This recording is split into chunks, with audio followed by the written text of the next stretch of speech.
One day after jumping into the Parima system, we get a hail from Parima 2, the planet below. Greetings, pilot. This is Jiro Sugiyama, head of Paradiso Security. I apologize for coming over this emergency channel, but we are in need of assistance concerning the large ship in orbit, and we value discretion in this matter. If you are willing and able, please see me as soon as possible at the main security office in Paradiso. Over and out. We see a large, unusual ship in orbit around Parima 2. Paradiso is a famous resort on the surface of the planet below, and it's their security chief that has reached out to us. Well, maybe we can help them here. Before reaching out to whomever's piloting this large, strange vessel, we can land at Paradiso. We arrive in the middle of the night. We see the resort with its glowing lights standing before us. To the left is the security office. Heading inside, we can go into the chief's office to talk to Chief Sugiyama. Welcome to Paradiso. Jiro Sugiyama at your service. Do you have a security concern, or is there something else I can help you with? I'm here about the distress call you sent. Ah, yes, of course. I'm glad you came. As you can imagine, we're in a bit of a predicament. Under normal circumstances, we would not enlist outside help in this manner. But this is a matter we can't afford to worry our guests about. As such, we need to handle this discreetly. Failure on your part to do so could have severe consequences. So, before we proceed, can you swear not to discuss this with anyone else unless explicitly directed to do so? You're not in UC or Freestar jurisdiction. How bad could the punishment be? You're right. We're not. Which means we're not bound by anyone's laws but our own. In other words, it's our system and our rules. Neither the UC nor the Freestar Collective will help you if you get into trouble here. All right, understood. I swear it. Let me know what you need me to do. Great. I appreciate it.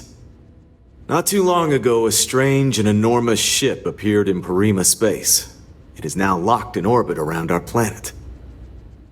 So far, it doesn't seem to be hostile, but any attempts to communicate with it have been in vain, so we're unsure of the ship's intentions. What kind of ship is it? Any idea who it belongs to? It bears no discernible markings or allegiances to any manufacturers we're aware of. I'm hoping that doesn't mean we're dealing with some sort of new deep space threat. They didn't respond to communications? Not quite. It took some time, but we received a transmission.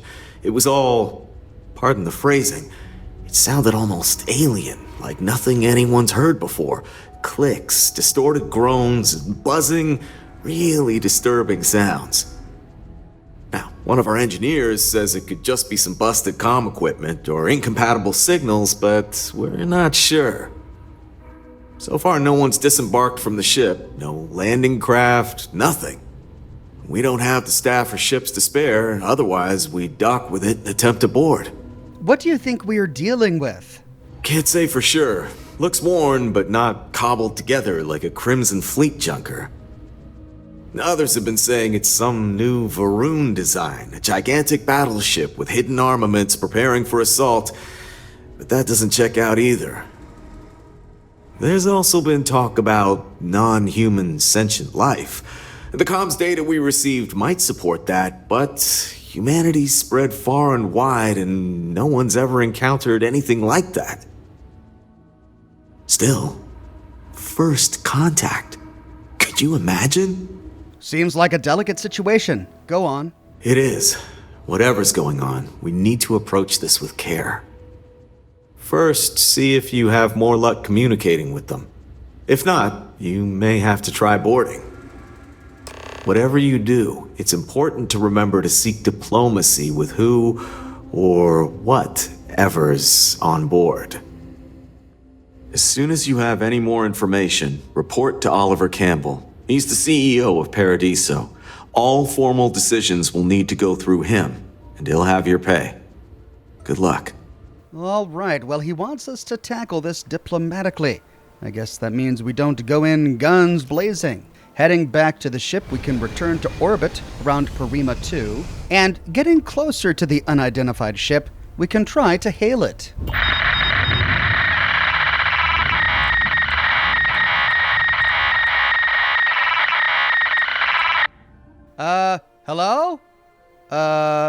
this is Oxhorn. We have a number of options here, but no matter what we say, we get the same garbled response. We can't ask them if we can board, so instead we can risk it and try the docking procedure without permission. Once docked, we can board the vessel, and we arrive in a hallway with seats designed for humanoids. Well, that's a good sign at least. At the top of the stairs, we see a sign written in English that says Cargo Bay. Okay, they're human.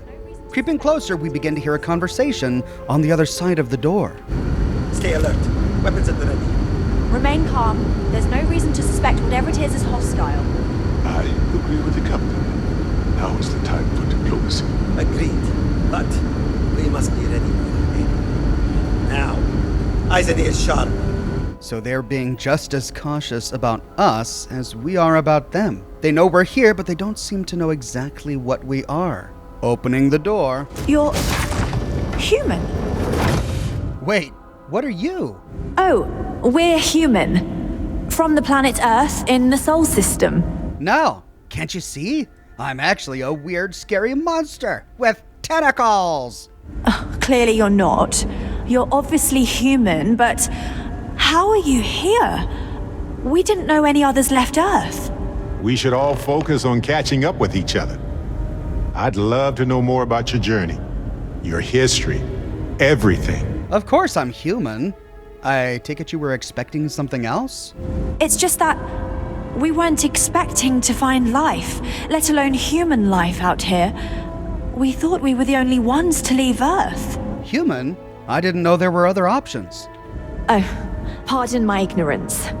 We just didn't expect to find people out here. We didn't think anyone else left Earth before us. Welcome back to the rest of humanity. You're no longer alone. Perhaps we should greet our guests. Of course. Manners. I'm Captain Diana Brackenridge.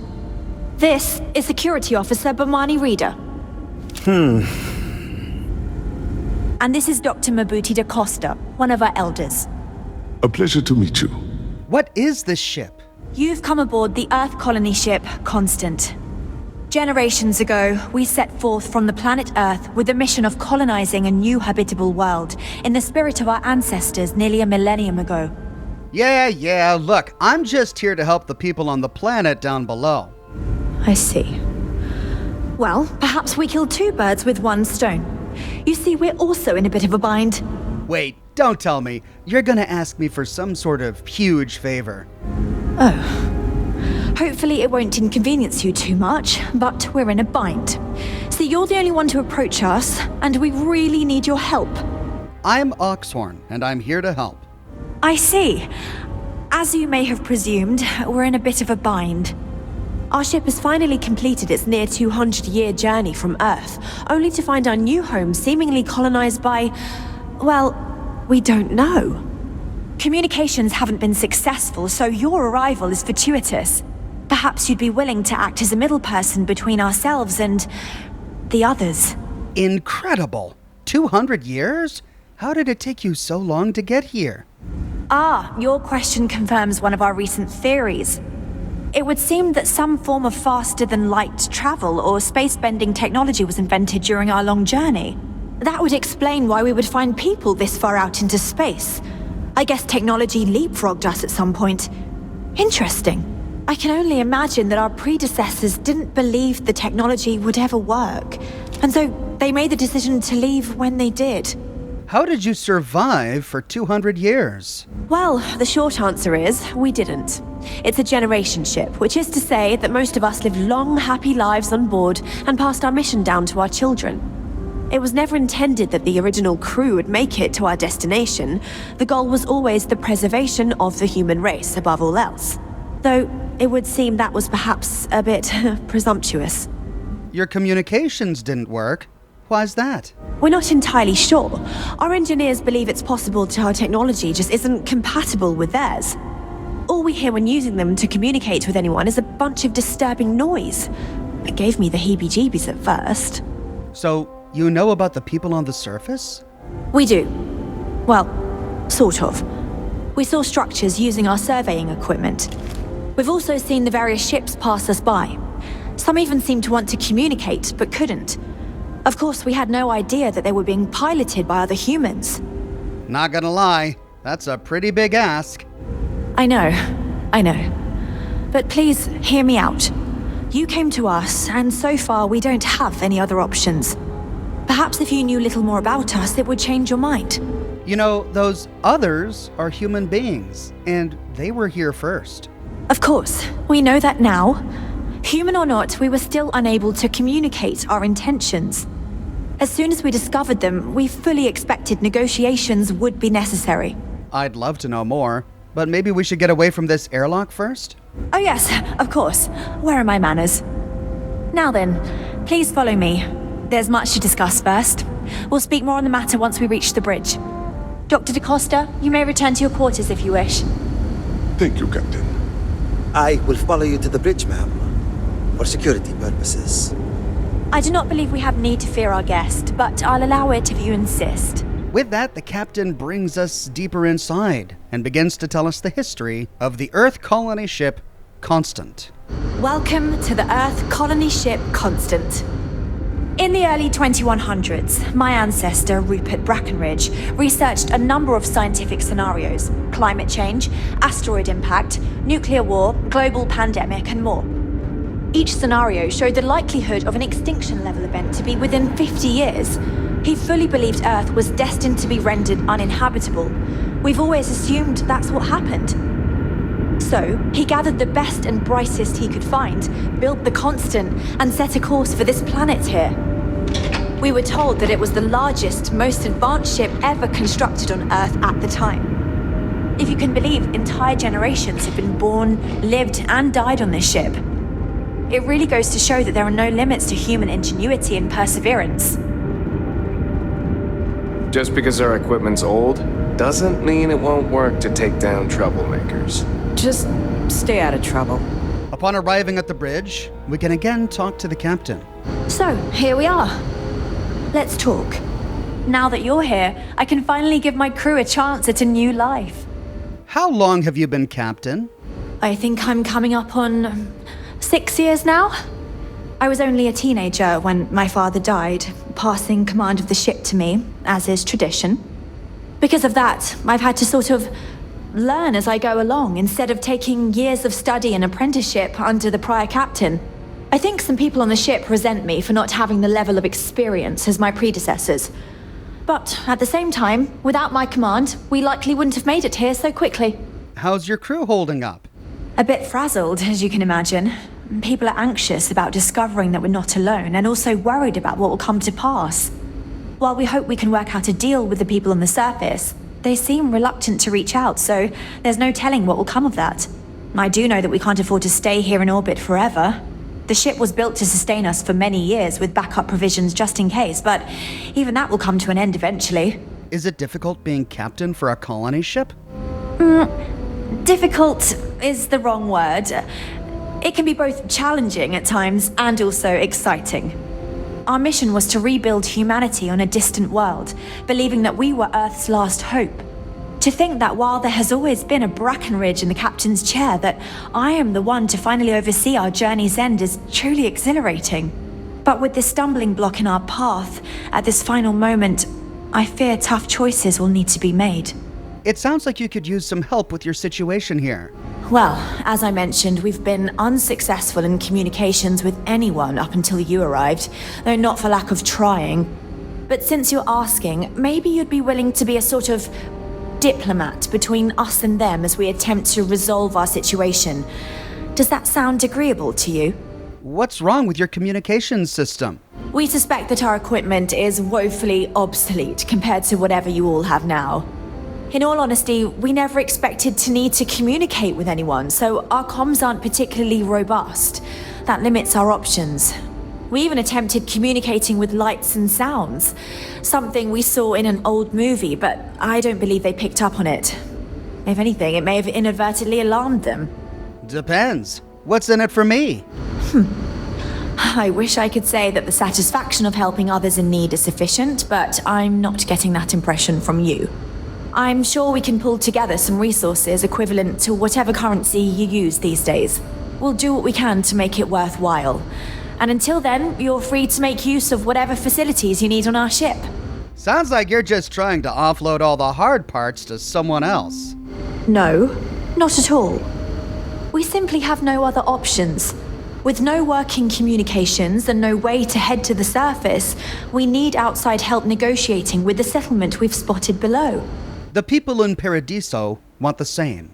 I'll help. Ah, so they have a name. Paradiso. And it sounds promising that they sent you here to speak with us. You see, we intended to settle here, but we assumed that they intend to defend their claim given their presence here. We'd like you to go speak to them on our behalf and help us negotiate a solution, preferably one that favors us. Why not just find another planet? Based on the data our ancestors had when they launched this endeavor, it was determined that this was the perfect planet for us. Even if we had another viable candidate planet, we lack the resources to get there. And as you know, it took us 200 years to get here. Our people have no desire to go back to drifting the stars so their children's children can possibly settle on an inferior planet. If you had a claim to this planet, how could others settle here? When we left Earth, there were no claims to planets this far out into space. We had assumed that we were the only ones attempting a generational journey such as this, meaning that there would be no need for a formal claims process. Regardless, my ancestor, Rupert Brackenridge, did manage to file a charter for this planet's first colony to be named New Jamestown. According to his records, no one took it seriously when he filed it, so likely it was either ignored or the records were lost to the ages. Given humanity's lack of interest in colonizing the far reaches of space at the time, it shouldn't have been a problem, but again, here we are now. I'll try, but diplomacy may require compromise. Yes, of course. But we need to start from a firm position and state our goal. If need be, we can compromise, work out a mutually beneficial deal or some such, but initially I'd like you to be firm with them and convince them to leave the planet to us. Let me know how they respond, and we'll go from there. I can do it if you tell me what you'd like me to say to them. Excellent. Make no mistake, this is our planet, and we intend for them to see this our way. So, speak with their leadership and see if you can negotiate a solution on our behalf. Preferably, get them to see things our way. Report back to me and let me know what they say, and we'll go from there. Parima 2 is huge. Why not just settle on the other side of it, away from the others? We thought about it, but it simply won't do. I need to think about the distant future of our people. Sure, our first settlement may be small, but our predecessors dreamt of our new civilization spreading across the globe. That will be difficult if someone else plans to do the same. While we're not completely close to the idea of sharing, it's much easier if we have complete domain over this world. Are you out of your mind? There's no way they'll go for that. I'm serious. We have a rightful claim to this land, and I intend to fight for it. But as you're currently our only hope, perhaps you'll honor my request and give it your all, for the sake of some very weary travelers who have come a very long way to be here. Thank you. Okay, but no promises I'll be able to convince them. Now, it makes little sense to give up before you try. Thank you, and good luck. Will do. Thank you, and Godspeed. With that, we begin the quest First Contact. Captain Diana here wants us to convince the people on the planet to leave and to give them the planet that they've been occupying and that they've built a resort on, just because they made a claim to it 200 years ago. A notion that is ridiculous. But I wonder what compromises she'll be willing to accept. It's interesting that the original colonists on the ECS Constant had intended to colonize the planet with a settlement called New Jamestown. Jamestown, of course, was the first permanent English settlement in the Americas. And Jamestown has a bit of a history. Between 1609 and 1610, Jamestown was struck with a famine, which later became known as Starving Time. Of the 500 residents who were in Jamestown at the beginning of the winter of 1609, only 61 people were alive by the spring of 1610. Archaeologists have found a mass grave beneath the foundations of one of the later Capitol buildings in Jamestown where the many dead were buried. The town itself survived until 1699, but it suffered 2 fires. I can see the relationship between the 2 events. The residents of the ECS Constant took to space to found a new colony in the same way that the Virginia Company of London took to the sea to found the colony of Jamestown. Yet with the history of Jamestown clearly known by everyone before this ship left Earth, you'd think they wouldn't want to taint their expedition with the legacy of the dark times that took place at Jamestown. Now at this point, we could go straight to Paradiso and talk with Oliver Campbell to decide the fate of the ECS Constant. However, before we do that, we really need to understand everything these people and their ancestors have gone through. And to do that, we need to explore the ship, uncover its lore, and talk to its people. Now, the ECS Constant is a huge and sprawling ship, so I'm not going to go room to room and talk about every loot container and every piece of scrap. I did all of that in my live stream, where we discovered the ship, so instead right now, we're going to go straight to the people who have stories. And along the way, we'll tackle any terminals, books, or other lore that are important to understanding this ship and the people who live here. Starting with Bomani Rida, Chief of Security aboard the ship. I know Captain Brackenridge has essentially given you free rein to wander the ship, but security will still be watching you closely. I hope you understand, given we have so little experience with people from the outside. It pays to take security seriously. Something I understand much better now than in my youth.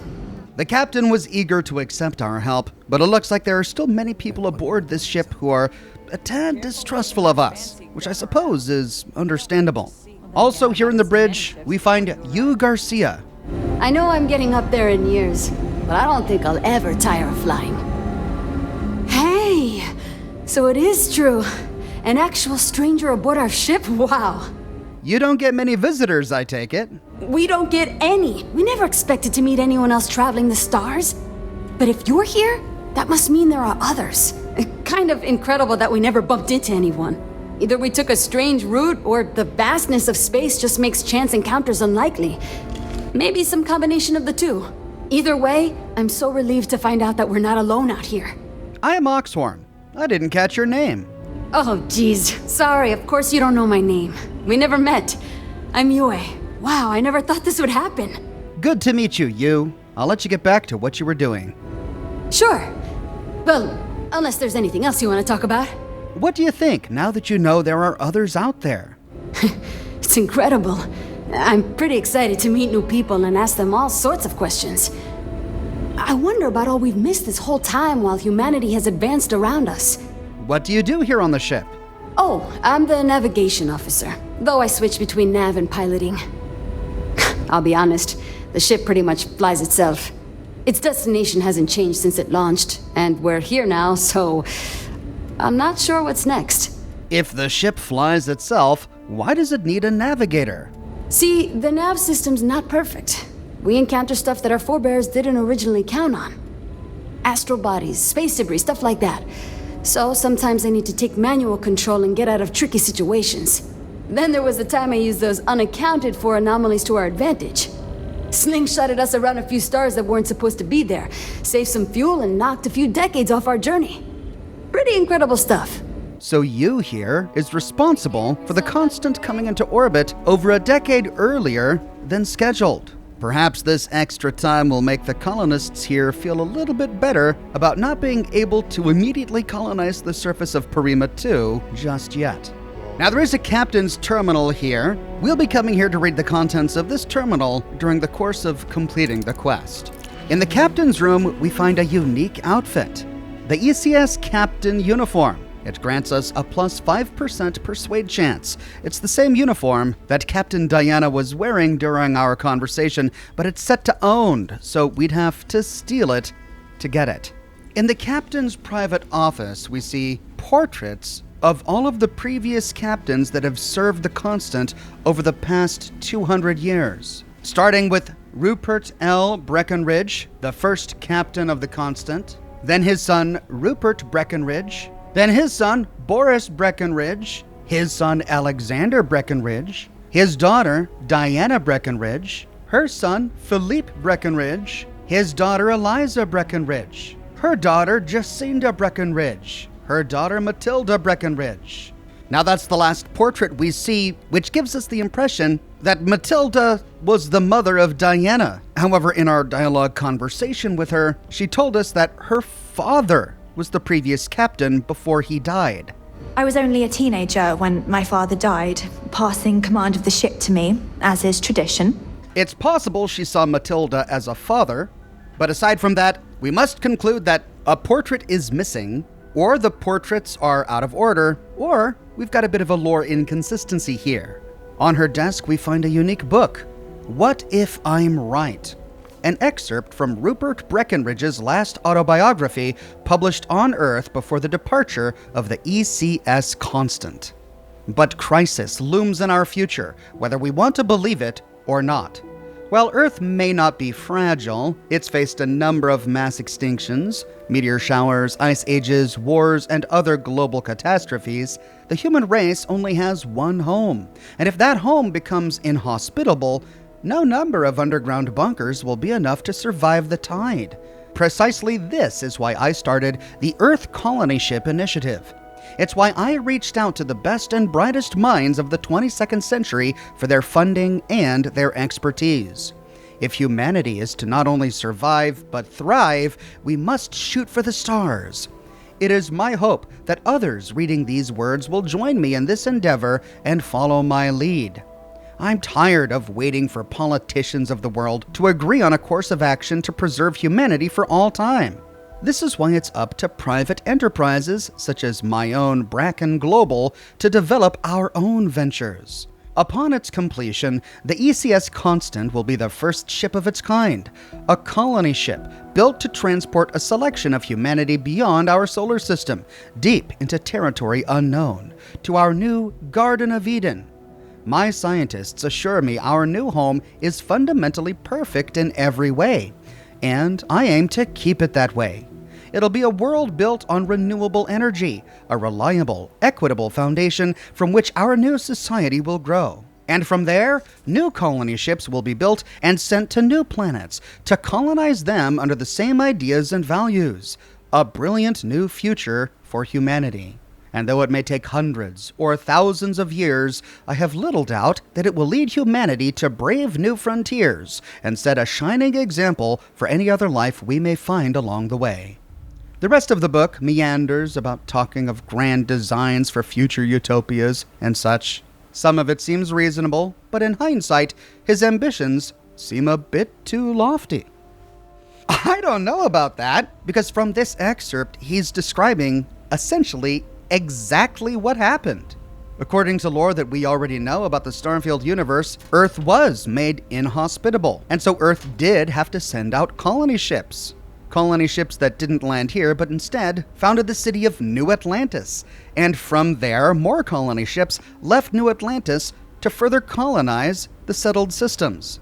The only difference between his plan and the plan that actually happened is that they left after the development of the grav drive, a trip that took this ship 200 years and a number of generations took the settlers of New Atlantis a fraction of the time, thanks to the grav drive. In the bottom of the ship, we find engineering. We see a number of terminals here, but activating them, we see that we don't have access. We need the supervision of a qualified engineer. Nearby, we find the man who runs engineering, Amin Kazemi. People always appreciate a good engineer, whether they know it or not. I was hoping to talk to our visitor from outer space, and here you are! Welcome, welcome! I have a million burning questions, but I won't overwhelm you. There will be plenty of time for that later. Please, indulge me just a couple. How did you do it? Did humanity finally discover faster than light travel and eclipse our poor old ship? We have tech called a grav drive that allows a ship to bend space. Ah, I knew it. It's incredible! I read about this technology in our archives from Earth, but it was only theoretical back then. Amazing! I'll have to learn more. Oh, I've got so many questions, but I'm being rude. I haven't even given you my name. Chief Engineer Kazemi, but you can call me Amin. And, I might add, I'm one of the reasons we're still floating out here today. I get it. You want to know about what's changed since your ship departed. Indeed. Thank you for being so kind and indulging me. You must understand how thrilling this news is for someone like me. Someone who suspected this encounter was, in fact, possible. If your predecessors knew about grav drives, why didn't they wait for it instead of setting out? Great question. I do not know for sure, but I can venture a guess. All of the reading I've done on the matter suggests that at the time, there was uncertainty that the technology would ever work, or if it did, that it would work at the scale we needed. So, I trust they made the decision to strike out when they did, fully believing it was the only way. What do you do as chief engineer? Some may say I'm a master of keeping things together with nothing but duct tape and bubblegum. Well, if we had any gum left. Pretty sure that ran out 100 years ago. When I'm not dealing with catastrophic engine failures, I manage the other engineers.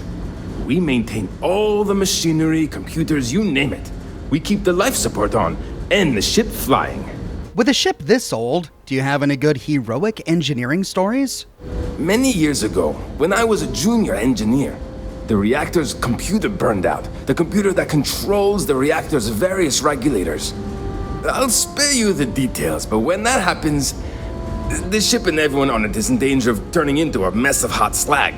I had to jury-rig parts from old media devices to prevent a meltdown. And that's how I became the boss around here. Well, you said you had more questions for me? Yes, so many.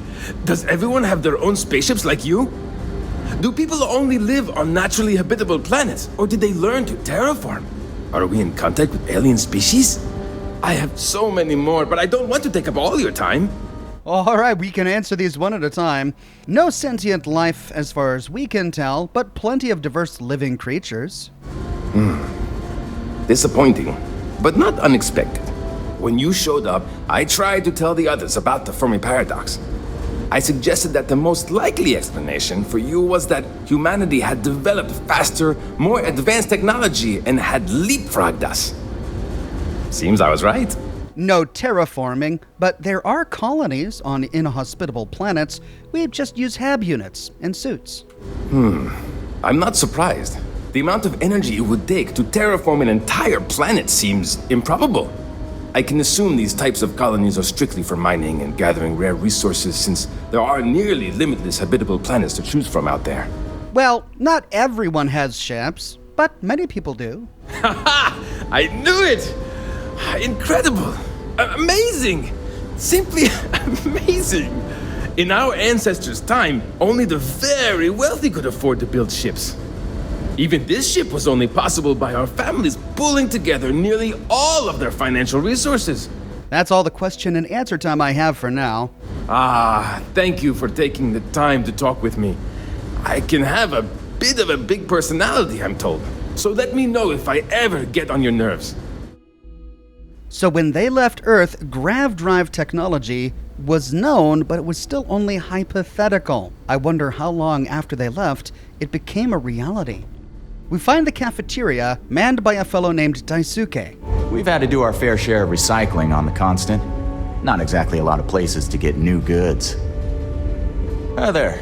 Oh! Well, this is awkward.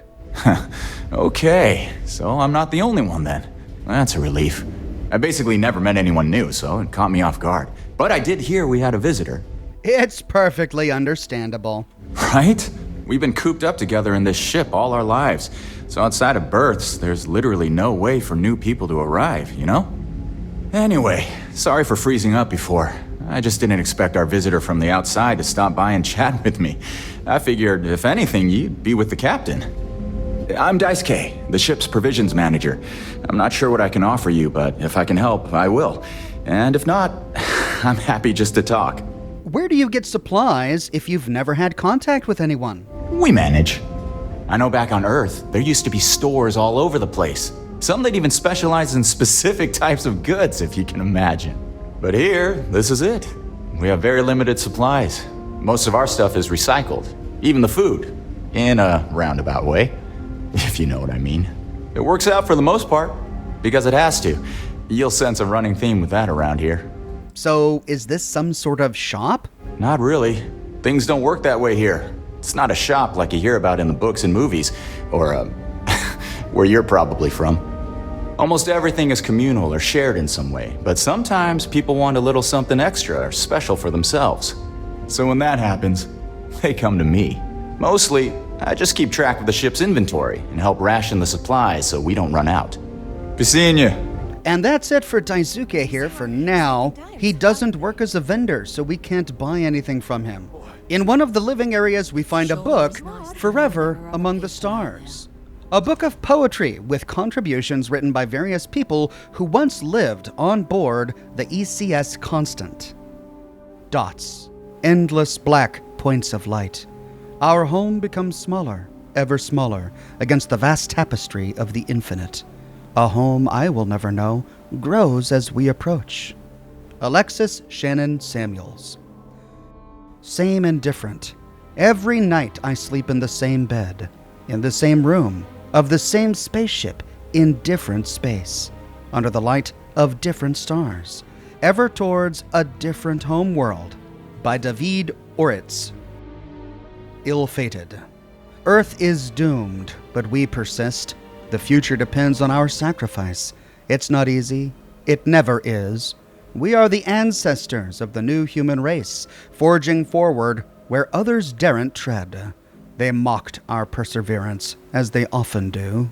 They said we were insane, but whose history books will they read when the light no longer shines on Earth? By Hoy Derani. And then we find an untitled limerick. A foul-mouthed old lass liked to curse. Her husband, he was quite adverse. She said he had gall and punched at a wall. He had to admit that was worse. By Unknown. Lovely limerick there. In the records section of the ship, we find a number of pre-cataclysm books. This is a great way to complete our collection of old Earth books. Of note, we find a copy of Oliver Twist, and after reading it, we get the location of London added to our map of Earth. We can now visit the ruins of London, or all that's left of it, that is. Down in Residential, we find a book on a table labeled Ghost Report. I heard it again. The unintelligible whispers when I close my eyes to sleep. This time they were accompanied by some faint tapping of nails against metal, like some sort of Morse code, but I couldn't tell you what it translates to. The raspy voices sound otherworldly, echoing in my ears. I reported it to Officer Rita, but he said it's probably just some kids playing, making noises against the ventilation. But while everyone's sleeping? Why would they do that? I've asked some of the parents, but they all said their kids were sound asleep. If this keeps happening, I don't know what I'll do.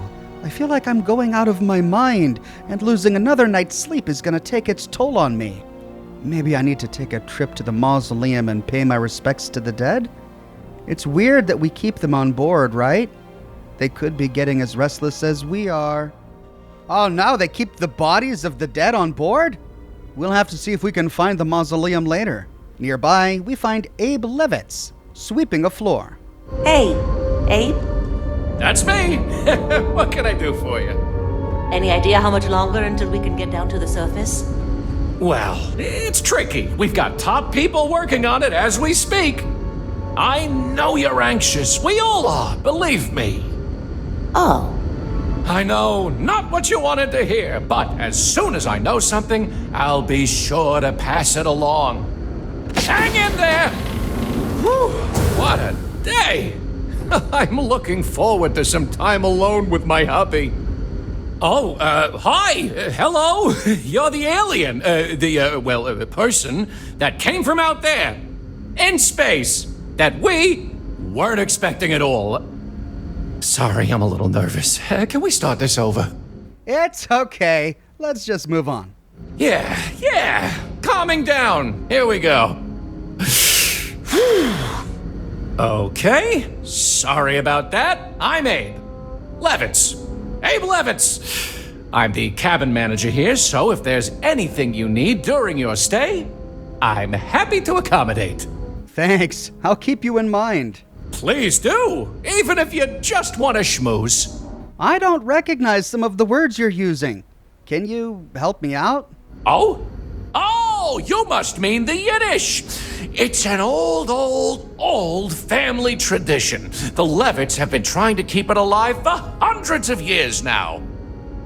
See, we didn't think the language would survive if we didn't, so we charged ourselves with preserving it. It's a point of pride for our family, and something I'd like to pass on to others so they don't forget. Like my great-great-great-great-grandmother's latke recipe. Can you tell me more about yourself? Me? Hey, well, there's not much to say. I take care of people here. I live with my husband, Daisuke, no kids. We passed on having a surrogate so others could have larger families. Instead, I get to spend time with everyone in their families here. They call me their bubby because I'm like the grandmother they never had. I may have had something to do with that nickname. What do you do as a cabin manager? Glad you asked! I coordinate cabin maintenance, plan activities, even help settle domestic disputes. It's a demanding job, but in short, I'm here to keep people happy. I try to keep both the kids and adults entertained. Scavenger hunts, sing-alongs, fun little art projects, you name it. We also have regular media nights where our historian, Julia Yang, screens old movies, plays music, and exposes us to other Earth media. Did people really think I was some sort of alien? People didn't know what to think. Here we are, minding our own business out in deep space, all alone. Then we hear some sort of garbled transmissions on the radio, real screechy, real inhuman sounding stuff. Then you show up? People had all sorts of fakakta theories, aliens, time travelers, you name it. We watch a lot of old movies, so... Anyway, it spooked the bejesus out of us because we were expecting to find nobody. Don't be a stranger now. Oh, I've always wanted to say that. And that's it for Abe right now, and we'll be back to talk to Abe later. Eventually, while exploring the portion of the ship by the medbay, we do find the mausoleum. And we see at least one body here that has recently died. Looks like they don't cremate the dead. Instead, each body has its own little wall coffin. And in the mausoleum, we find the mausoleum records. Here we find a list of initials of all of the people who have died over the past 200 years.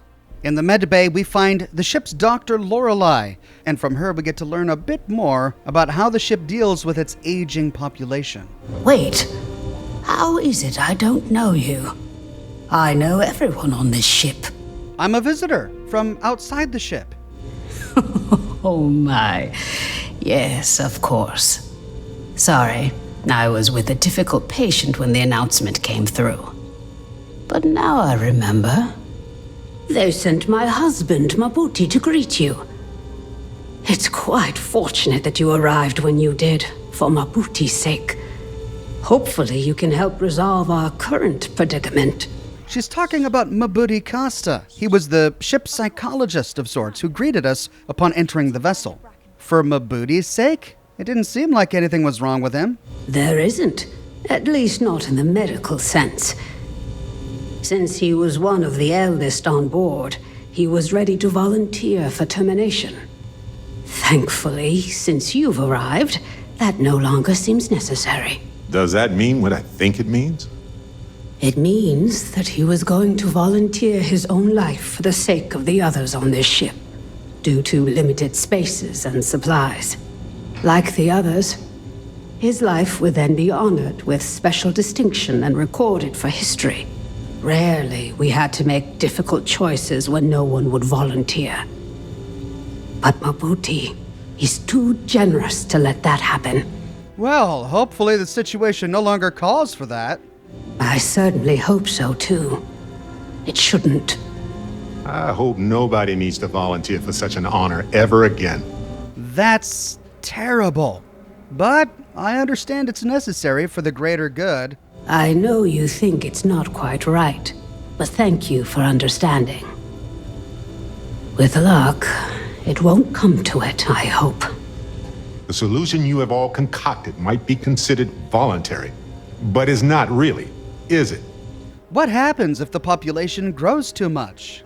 We try our best to avoid that through careful family planning. Rarely we run into situations where things do not go according to plan. And then we must adjust and make difficult decisions concerning our community and resources. We never do anything without careful consideration. But at the end of the day, we need to do what is best for the ship, so as not to put everyone in jeopardy. I assume you're the chief medical officer? Indeed. There aren't many doctors on board. In addition to regular checkups, I perform surgeries, obstetrics, and other medical procedures. I also help train the next generation of doctors. After all, someone must. It's demanding work. And she functions as a merchant. From her, we can purchase a variety of medical supplies. And we learn from this that many of the medical supplies we've been enjoying so far were actually invented before humanity left Earth. Otherwise, there would be no way for her to have these on her inventory. Additionally, we buy these with credits. So she accepts credits as a form of currency aboard the ship, but as we learned from Daisuke, they haven't really done any trading with currency for 200 years. Things don't work that way here. It's not a shop like you hear about in the books and movies, or where you're probably from.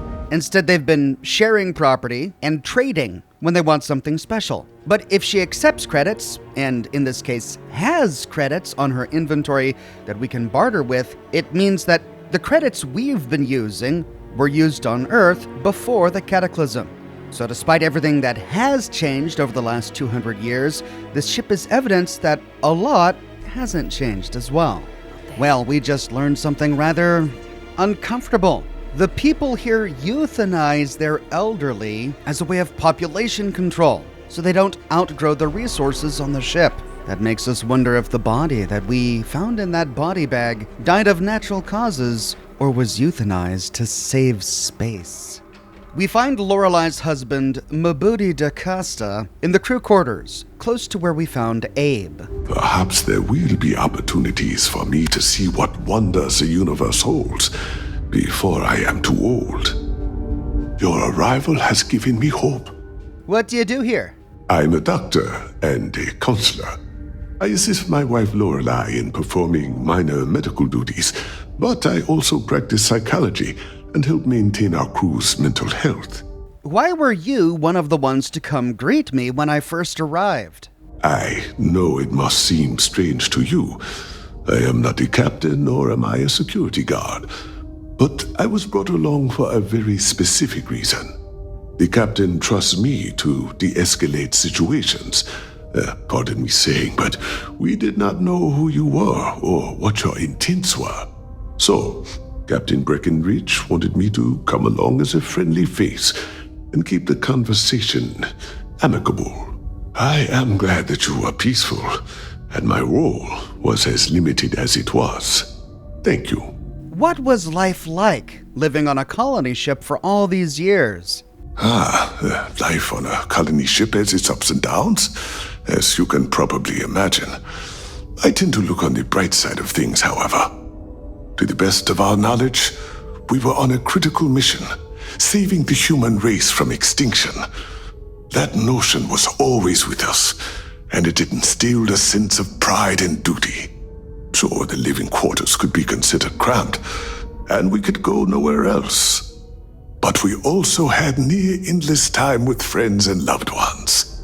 I suppose as I get on in years, I have learned to appreciate that more than anything. Your wife said that you had volunteered for termination. Why did you do that? Back when resources were concerned, it was a necessity for our continued survival. The old make way for the young. That's how it had always been. Our daughter is now pregnant with her second child, and the Constant was at capacity. It seemed only fitting that the oldest of our family make way for the youngest. But now, there is no need for that anymore.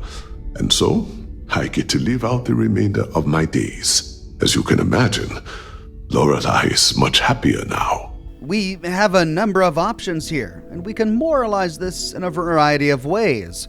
I chose to say, such a kind and generous sacrifice, but I bet you're glad you don't need to go through with it now. I am, but I would have gone through with it if need be. It is the way I was raised to be, to make sacrifices so that others may live on. There used to be an elderly couple on board. They had no children, so their family name was to die with them. I convinced Lorelei that we should take it on in their honor, which is why we are now the DeCostas. My brother will continue our family legacy. It was good talking with you. It is truly amazing that he was generous and, I suppose, wise enough to voluntarily sacrifice his life. But how many people didn't volunteer over these past 200 years? How many people were euthanized, murdered against their will? Stay out of trouble. Next, we can go to the bottom of the ship where we find their garden and farm. And leaning against a pillar looking really pissed off is Janet. Oh, wow, you're new? Weird. Okay, wasn't expecting this. I guess I should introduce myself? I'm Janet. What's up? You? I'm Oxhorn. I just wanted to introduce myself to everyone. Oh, well, nice to meet you, I guess. I could take a break to chat if you want. What's it like living on a colony ship? Oh my god, it's terrible. I don't know how my parents did it, knowing they would never, ever get to leave until they died. Every day, you see exactly the same things. The same people do the same job. It's all the same. All the time. Seriously, the only thing that kept me going was knowing that we were the generation who knew we'd finally get the hell out of here. Although now that we're here, nothing seems to be happening. Sometimes I wonder if my sister was the lucky one. Your sister? I don't think I've met her. Well, one of them. I do have a sister on board, Julia, but I'm not talking about her. Julia and I were actually triplets with our sister Jen, but the ship ran out of one of her medications and she didn't make it. Sucks, but it is what it is. We only have so many supplies, we couldn't exactly get anything new along the way. Anyway, it happened a long time ago. I don't really feel that she's lucky. I'm just frustrated. Well, what do you do here? Certainly not what I want to do. What do you mean by that? You may need to elaborate. I mean, I hate this job, and there's really nothing I can do about it. I'm the Cultivation Manager. Fancy words for farmer and fertilizer collector. I didn't have a choice. Most people don't. You get a job, and that's it. Like, I'm great at what I do, but I would enjoy doing literally anything else. Meanwhile, my sister Julia, she gets to hang out with kids all day and watch movies. The kids I couldn't care less about, but she doesn't even care about Earth culture. Ugh. Bye. That's it for Janet's dialogue. We can track down her sister, who gets to hang out with kids and watch movies all day, in the classroom. Because, of course, she's their teacher. Captain Brackenridge says the future is bright, but I think the constant was pretty bright too, so I don't really know what she means. I'm glad you're not an alien, but that would have been so cool. I heard you came from outside the ship. I bet it was pretty cold out there. I was just thinking of all the knowledge we can share between us and the other Earth survivors. Hello there. Given that I don't know you, you must be this visitor I've been hearing so much about. I'm Julia, the Constant's chief historian. It's nice to meet you on this momentous occasion. Wow, okay. Well, for being twins, they look alike, but they don't sound alike. I heard all you do is hang out with kids and watch movies. Is that so? You must have been speaking with my sister. There's more to it than that. Officially, I'm assigned to the role of chief historian.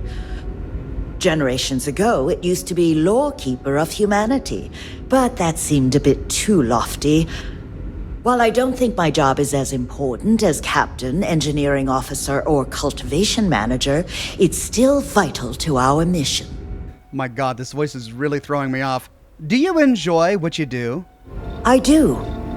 But sometimes it's frustrating to convince some people that my job is important, since it's not directly related to our continued survival. There was a time where I thought my sister was the lucky one, running the hydroponics farm and being responsible for feeding everyone on board. But I grew to like my work, and working with children is nice, especially since I'll never have any of my own. Sorry if this is too personal, but why can't you have children? It's okay. I don't mind you asking. I'm actually proud of my choice. It's a great honor to give up one's ability to have a family so that others may. As you can imagine, a population limit is a necessity on board a colony ship. I made my choice long ago to give others the chance to have a larger family should they wish. Though, I suppose I don't need to worry about that now. Maybe it's time to consider it. Wait, you were assigned? Of course. Everyone was assigned their roles here. We don't choose our roles, since there are only so many of us, and every job is critical. Someone has to prove themselves either exceptionally bad at their job or exceptionally good at another in order to be moved. But that rarely happens. Can you tell me more about the duties of Chief Historian? I run the educational programs aboard the ship for all the children and any adults who are looking to learn about Earth history. We try to have group sessions some evenings where we read old Earth literature, watch old films, listen to music, and the like. So yes, I hang out with children and watch movies, but it's more involved than that. We historians are charged with keeping Earth culture alive so that we never forget where we came from. It sounds like important work. Thanks for saying so. What can you tell me about the Constant? As chief historian, I can tell you a lot, probably. What do you want to know? Why is the ship called the ECS Constant? ECS stands for Earth Colony Ship. We wanted a fairly inclusive name to represent the planet, and not a particular nation of origin. There was an old colony ship that sailed across the oceans of Earth from a country called England to settle on a new continent. It was called either the Susan or Sarah Constant. No one seems to know for sure. So ours was shortened to just Constant. Ironically enough, that ship also reached what they thought was new land and found it populated when they arrived. As chief historian, I can tell you a lot, probably. What do you want to know? She was right the first time. The ECS Constant is named after the Susan Constant, which was owned by the English Virginia Company and which transported settlers from England to Virginia, whereupon they founded the town of Jamestown. Breckenridge clearly took heavily from early American history when both naming his ship and naming the colony he planned to found. How long have you been traveling? Well, we launched Tuesday, September 27th, 2140. So, about 190 years now. Would have been longer, but it turns out we have an ace navigator who saved us some time with some tricky maneuvers. That ace navigator was Yue, whom we met on the bridge after talking with the captain. Who were the original crew of the Constant? We're the descendants of wealthy elites, intellectuals, artists, scientists, and others who left Earth in 2040 to spread humanity to the stars. The thinking was that Earth's days were numbered for a variety of reasons. Our finder, Rupert Breckenridge, had the foresight to plan for the worst. Thus, he constructed this colony ship to settle what seemed like the most habitable planet we could find, knowing full well it would take generations to reach. We suspected that we may have been the only ones to leave Earth, given that no one else seemed to have the same idea. I'm glad we appear to be wrong. Okay, she made a mistake here. She just said that everyone left in 2040, when previously she said that they left Earth in 2140. And others who left Earth in 2040. Well, we launched Tuesday, September 27th, 2140. Given that the events of Starfield take place in 2330, she was right the first time and made a mistake in this last sentence. You know where to find me if you ever want to know more. We find two unique books in this classroom. The first is on a ledge directly behind Julia, Essentials of Modern Macroeconomics. This 22nd century economics textbook talks about the then modern international economic centers. A great deal of time is spent covering several Chinese cities, Shanghai being the first among them, but New York, London, and Long Beach all get coverage too. The textbook is an interesting time capsule of what life was like on Earth before the advent of the grav drive, which changed everything. Looting this book places the location of the ruins of Shanghai on our Earth map, which we can now visit.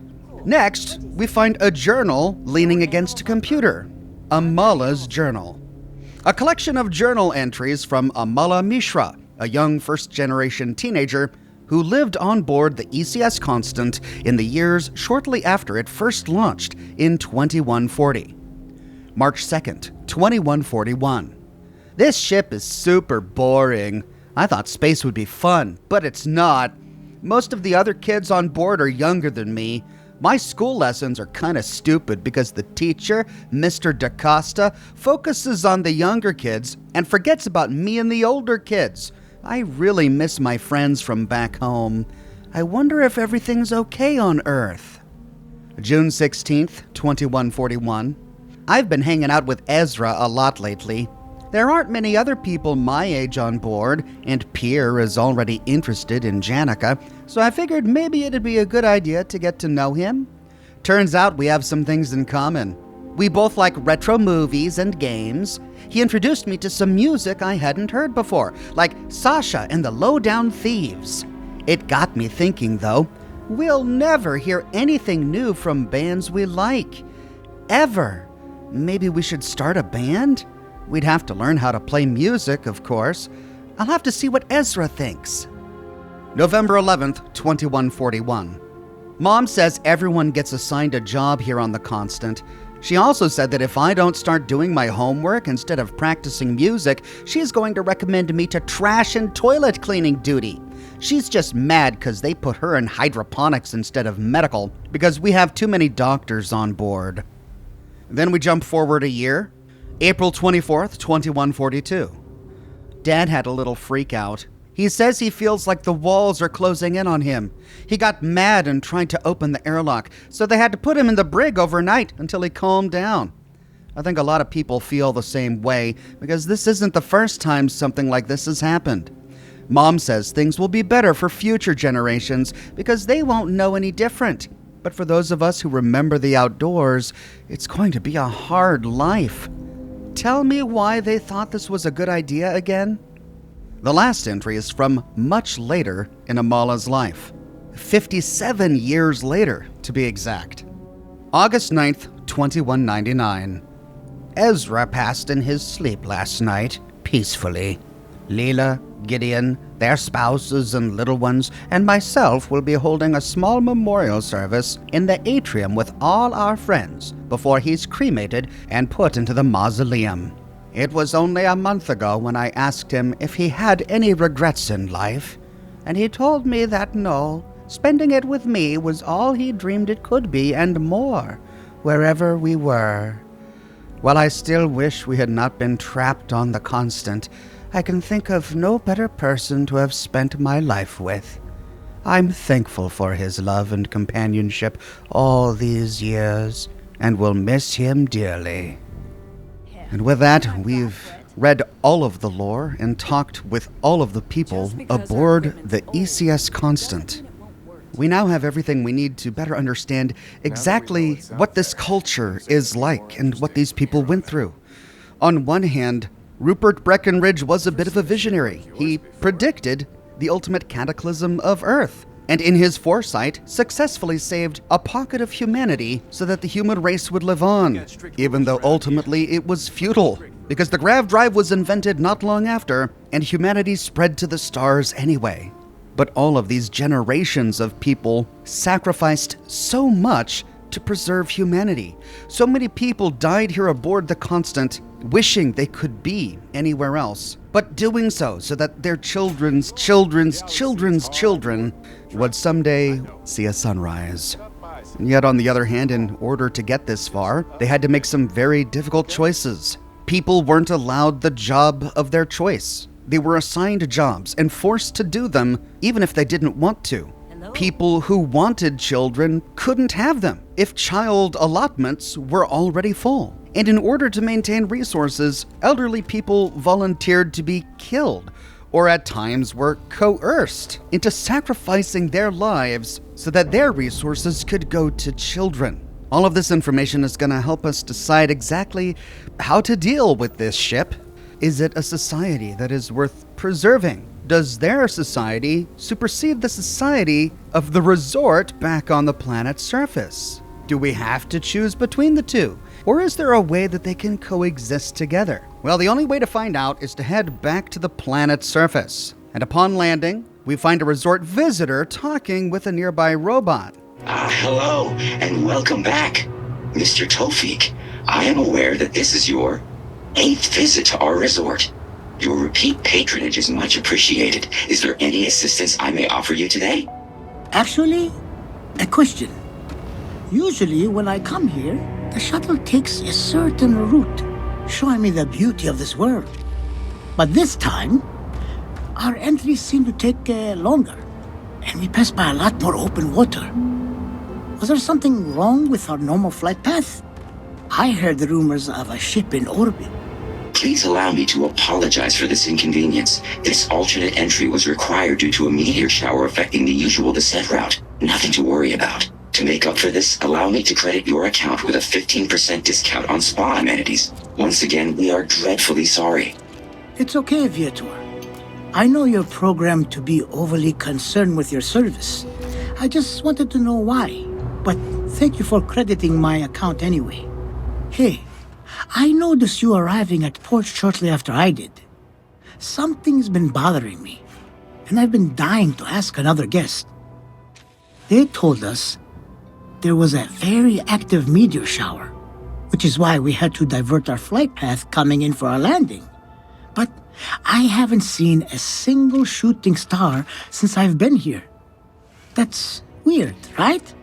Now, the security officer told us that he wanted to keep this all hush-hush. We do find an option here to tell him about the ship.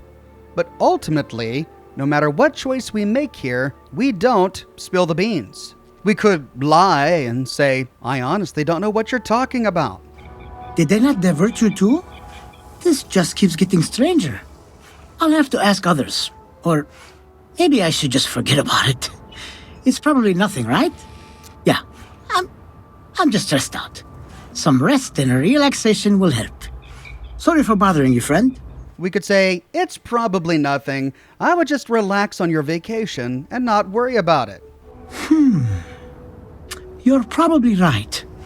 I've just been feeling stressed as of late. And worrying about something silly like that will only make it worse. I should just relax here and let Paradiso melt away my worries like it always does. Thank you for grounding me. We could dodge the issue and say, I came here a different way, on my own ship. Oh, that's fair. I'll just have to ask around. The view coming in is so beautiful. You should really take the shuttle here sometime. Unless, of course, they've done away with that flight path for some reason. I sure hope not. Anyway, enjoy your stay. Sorry for bothering you. Or we could tell the truth, which we were explicitly told not to do, and say that it's not a meteor shower, it's a ship, and the Paradiso group doesn't want you to know about it. Why, that sounds even more ridiculous than what they told me. If there was a ship, they'd just say it was a ship. And why would they divert us for a ship? There are always huge luxury liners coming into port, and they've never diverted the shuttles before. I'm sorry for bothering you. A ship. Well, at least you made me laugh. But he doesn't believe us, even though it's a rumor he previously already heard. And choosing this option apparently has no impact on this quest. Moving forward, we can explore the grounds of Paradiso. Passing the security checkpoint to the left, we find an enhanced clinic nearby where we can change our character's appearance. There's a Chunks restaurant to the left, and before we get to the beach, we find a little trail off to the left. This leads through the rocks and to a slum.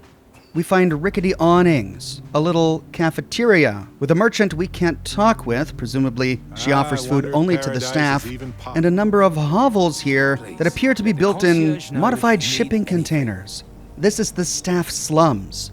The people who work the hotel live in this little section, so close to luxury, and yet living in this squalor. And it's really close to the beachfront. Moving to the beachfront, we see a number of cabanas that guests get to rent out. These are elevated little homes with beautiful views of the beach and all the modern amenities. There's a bar down on the sand, and Barrett really gets excited about this. Oh yeah! Time to release Barrett's beach bod. Don't be jealous. And on one of the tables, we find a slate. Paradiso Resort and Hotel. Please leave us a review.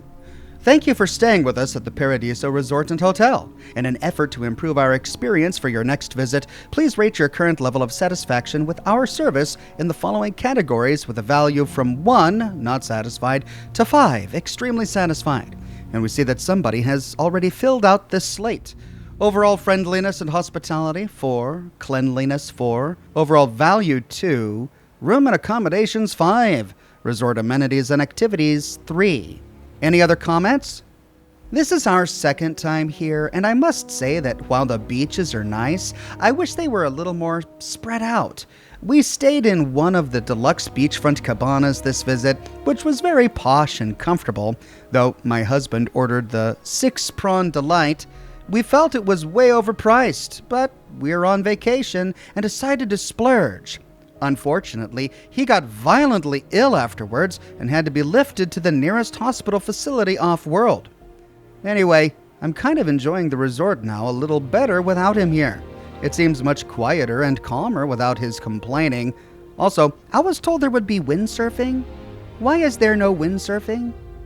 It sounds like the 6-prawn delight is infamous here for poisoning guests, as the hotel staff themselves go out of their way to tell us to avoid it. I shouldn't be telling you this, but don't order the 6-prawn delight. Just don't.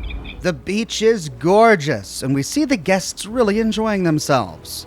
But all we have to do is walk up a little trail to arrive back at the staff slums to find squalor in paradise. Back to the resort proper, we can talk to the hotel greeter. I'm here to help if you need it. Hello, welcome to Hotel Paradiso. You may continue inside to the main desk if you need to check in for your stay, or feel free to browse the shops along the promenade. Let me know if I can answer any questions you may have or help you in any other way. Where do I find Oliver Campbell? If you have business with Oliver, you'll first need to speak with Kiwi, the board's executive assistant. You'll find them if you take the elevator up to the top floor and go down the hallway. Who do I see about booking a room? For that, you'll want to head inside, go to the main desk, and speak with Dirk. He'll be more than happy to guide you through the check-in process. What is this place? Some sort of resort? This is your first time here. That's exactly what it is. Paradiso prides itself on being the fanciest, most relaxing resort getaway in the galaxy. People from all over come here to bask in the sun, enjoy the all-natural beaches, explore, enjoy the local wildlife, and generally get pampered. What if I just want to use the beach? Unfortunately, the beach is reserved for hotel guests only, and that goes for the entire planet's beaches. The Paradiso Group owns all land on Parima 2, so you must either be a resort guest or have prior authorization for any public or private beach use. But, and you didn't hear this from me, security rarely has the bandwidth to patrol outside the main resort. Take care. Oh dear. So the Paradiso Group owns the entire planet. That may make negotiating a little more complicated. In the hotel lobby, we find a couple of restaurants here. We even find a general store. We could check in to rent a room, but we're on business with the CEO. So heading straight to the elevator, we can take it to the executive floor. On the executive floor, we find Kiwi Andreas, the chief's executive assistant. If the Paradiso board is busy in a meeting, you can always count on me to relay your message. Hi there. I've got a lot on my plate right now, but I'm happy to help if you need it. But she won't really talk with us much until we try to enter the executive boardroom. Excuse me, you can't just waltz in there. do you have an appointment? Do I really need one? I'm afraid so, yes. Sorry, but that's just how it is with the board. They're generally very busy, so any outside parties need to book appointments in advance. I'm here on important business. Don't you know who I am? I really don't, and I can't have you barging in on the executives while they're working. So if you need something, you can talk to me. That's the best I can do, I'm afraid. Or we can say, I kind of do. You have a problem with a ship in orbit, and I'm here to help. Oh, you're the one they're waiting for then. Do you need anything else from me before you meet with the board? What's it like working for Paradiso? I can't speak for anyone else, but I've got a pretty high-pressure job working as the executive assistant to the Paradiso board. You can imagine, dealing with a team of execs, trying to manage all of their schedules and their other whims. But it pays well, and they give me a nice executive suite at the hotel to live in, so it's not all bad. Free access to all the resort's amenities after work helps too. What were everyone's thoughts when the ECS Constant showed up? People were a little freaked out around here, understandably. It looks so different and it's so massive. We honestly thought we were under attack by an unknown entity. But then, nothing happened. It just stayed there. No one could communicate with it. And we've been very careful not to alert the resort guests. The board believed it would be bad for business. Can you tell me about the board members? What I could tell you would get me in a lot of trouble. Most of them are typical C-level execs. I doubt you even need to use your imagination for that. The ones that show up to work day to day, at least. I swear, I've never even met some of them, because they chill at their own private, secluded beach homes all the time. Anyway, be smart around Oliver.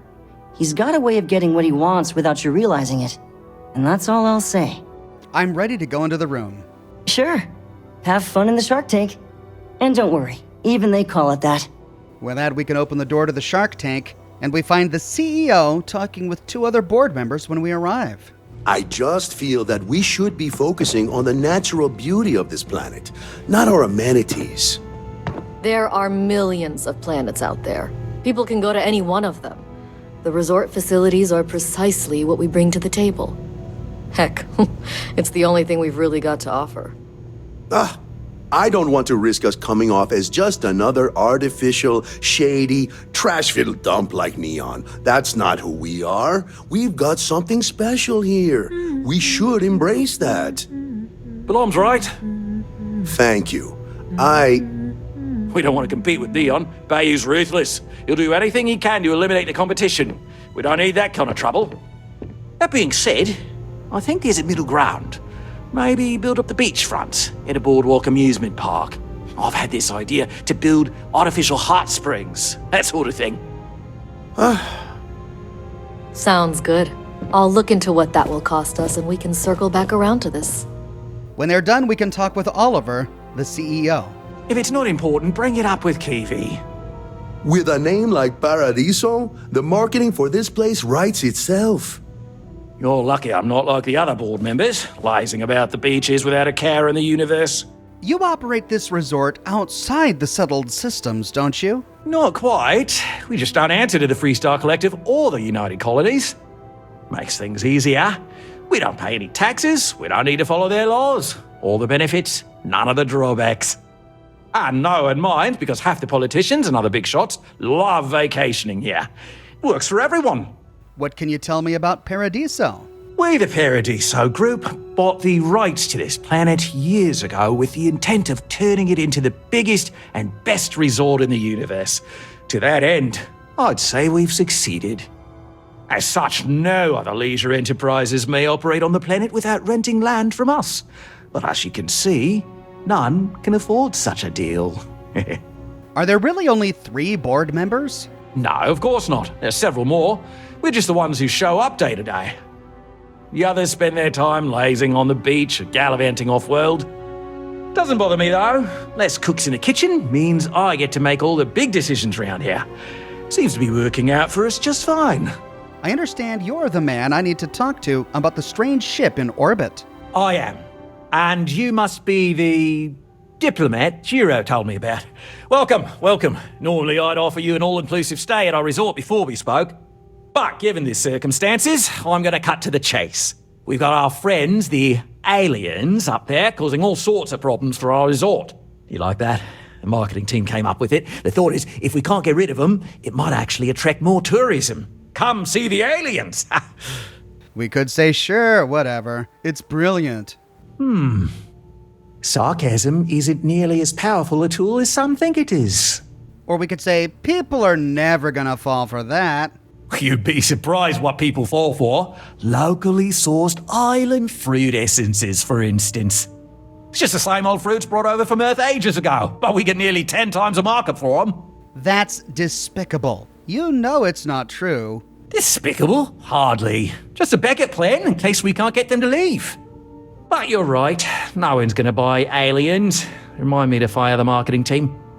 So tell me, what's the actual deal with this massive eyesore of a ship, besides scaring people away? Why is this problem so urgent for you? We run a premier resort getaway here. We can't have our guests concocting stories about some bodgy old ship hanging around up there. As it is, we've had to reroute our luxury liners round the other side of the planet on entry so no one sees it. It's bad for business. We need to nip this in the bud and take care of it before the tourists catch on and cause a scene. Let's just get to the matter at hand. We're being direct then. Good on you. So, what do you know about this dodgy ship I'm hearing all about? What would you say if I told you it was really an alien mothership, here to destroy the planet? I'd say you're full of it and might have been watching too many movies. Now, instead of wasting my time, want to tell me what it really is? Old Earth colonists, desperate to settle after 200 years. I'm sure you can exploit that. Bonza! That means we got them right where we want them. It's a rickety old Earth ship full of uptight colonists who think they own your planet. That's so. I imagine some sort of old pre-collapse colony ship thinking they've got a claim here. Well, they don't. And that ship's presence is bad for business. We need it to bugger off ASAP. Or we could say it's a generation ship full of colonists from Earth, here after a 200-year journey. Well, that's something. Shame we can't just tell them kindly to bugger off. Something tells me that's not going to work. Now, tell me, what are we going to do about it? Give me some proposals, people. I need something to work with here. We could offer to resettle them here. There's more than enough space. They could stay here, temporarily, but it'll cost them. Quite a bit, too. They'd need to work off all their debts before being allowed to leave. Maybe not. What if we help them get out of here? Outfit their ship with a grav drive so they can find a new home. We could even lend our engineers to help and give their captain an updated star map. What do you think? Sounds costly. We can't absorb that cost, and it's unlikely they even have compatible currency, let alone enough for the transaction. Someone else would have to foot the bill. Oh, I swear this would be a lot easier if they ceased to exist entirely. Anyway, Seema's got the right idea. Either works for me. Just tell me what you want to do.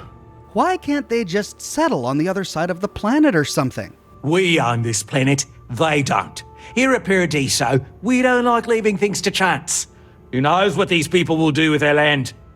Imagine the landscaping disasters they might come up with, and how that might mar the satellite imagery of the planet in our brochures.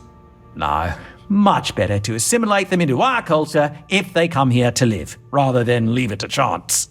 I understand your point from a business stance, but I disagree. And that's within your right. But as the CEO of Paradiso Group, I'm the one who has to make and approve decisions around here, not you. So, as much as I appreciate your feedback, it's not in the best interest of the Paradiso Group to take it into account. Why can't we just let some other authority handle this? We operate outside of the Free Stars only, you see, partially because we don't want anyone else meddling in our affairs. And we'd rather not draw attention to it, as I've mentioned. It could be bad for business. We'd much rather settle this independently. Ceased to exist? Are you suggesting I destroy the ship? I'm not suggesting anything, other than it would make our lives so much easier if that ship ceased existing. Make of that what you will. So they can live here, but they'd be indentured servants? I didn't say that specifically. This would be a mutual contract for room and board in exchange for services rendered. Of course, there's no telling how long this arrangement will last, given the substantial costs we'd need to take on in order to accommodate them here, including their continued room and board. But this may save the resort on operating costs in the long term, as we'd be able to let go of some of our current paid staff. Wait, why do I have to buy the grav drive? It's not our responsibility to bear the brunt of that cost. We're being more than generous by offering the use of our engineering team to help install it. A custom grav drive can't come cheap, and I assume they have neither the monetary means nor the connections to get a hold of that kind of technology. That leaves the only other party in this negotiation: you. So we have 3 ways to resolve this quest. We can somehow get a grav drive for them so that they can leave and find another planet. We could sell them into indentured servitude, aka slavery, and they'll replace all the staff here on the planet. Or we could figure out a way to blow them up. When ready, we can say, I think I've made up my mind. And which proposal will you be taking to the good captain? I assume there's a captain? What if, after all this, they continue to insist their claim to this planet predates yours? They'd be hard-pressed to defend their claim in any courts. Our charter goes back years. It was registered with both the UC and Freestar Collective, per the Centaurus Proclamation. We may be outside the settled systems, but that charter's official as can be. I'm sorry, but you're going to need to be the one to break the news to them that they need to make a compromise or leave. We're going to explore all 3 options, but we'll start by exploring what happens if we blow them up. To do that, we can say, hypothetically, what could make a ship like that go away? I have no idea, because I'm not suggesting anything of the sort. But it's a wonder that old ship made it all the way here in such a relatively short time. Must have really been pushing themselves. An engineer friend of mine told me once that the reactors on those old ships have a tendency to self-destruct if they overload. Of course, their engineers must have taken great care not to push it too far. Someone would likely have to override the safety systems in the reactor computer. But who would do such a thing? You better be asking for your next magic show and not for any stupid reasons. And Barrett hates that. Well, at this point, we are not locked out of the other options, but we can tab out of this dialogue to explore the possibility that he posited. To do so, we can hop aboard our ship, enter orbit, and reboard the ECS Constant. Heading to the bottom level, we can walk into engineering. We find a panel on the wall, the reactor computer, but it requires a key. Now, I went all over the ship looking for a key, but I never found one. The only key I found was on Amen Kazemi's inventory. Using the pickpocketing skill as a thief, we find the ECS Constant reactor terminal key. In order to do this, we need the theft skill, which we find in the social section of the skill tree. After looting it, we can access the terminal on the wall, and even though it has a red mark on it, I was able to access it without turning everyone aboard the ship hostile. Warning! To be used by qualified engineers only. Improper use could lead to catastrophic failure. We find 2 options in the first. Notice, safety control. Notice to all engineering personnel. After the reactor tampering incident of 2267, a captain's override approval is required for all adjustments made pushing the reactor over the maximum suggested power level. A reminder that pushing the reactor beyond its maximum level is only recommended in emergency situations and should not exceed it for extended periods of time, for risk of complete reactor meltdown. Backing out of safety control, we can access the reactor computer. Adjust power level 2. We find a number of options here, 50%, 75%, 100%. But to get the result we want, we need to adjust power to Emergency Reactor Overdrive. Emergency Reactor Overdrive requires authorization from Captain's Terminal. Status, waiting for authorization. So we're halfway there. Moving to the bridge, we find the Captain's Bridge Terminal in the middle of the room, but it's locked with an advanced lock. If we have the appropriate hacking skill, we can hack the log to read Captain's Bridge Terminal. Current Captain Diana Brackenridge. Urgent action required. We can access the Captain's Bridge computer where we find two options. In the first, messages, we find a number of them. We can read the first, engineering malfunction. Got the situation under control, Captain.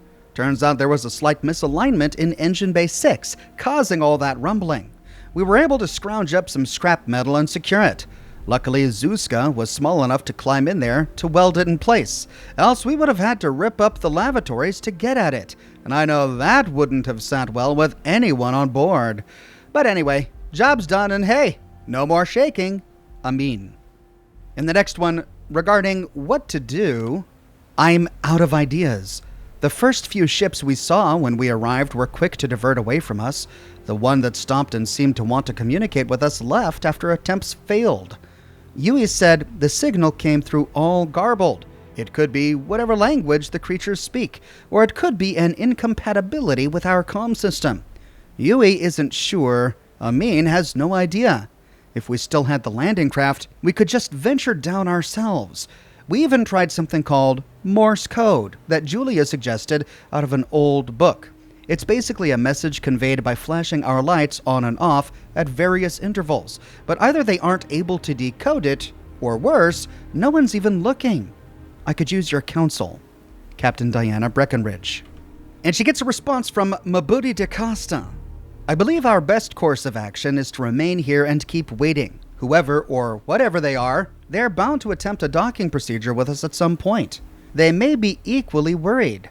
I recommend preparing a select welcoming party. When it occurs, we should be careful but welcoming. You've done a wonderful job briefing the crew and maintaining order. Keep at it. We will get through this. Mabuti. In the next one, urgent message from the captain. Beloved crew of the ECS Constant, first, the excellent news. We have arrived at New Jamestown. The mission our forebears initiated hundreds of years ago is a resounding success. However, with no landing craft, we remain stuck in orbit. The plan was always to dismantle parts of the Constant once we arrived in orbit and attempt to construct a new landing craft.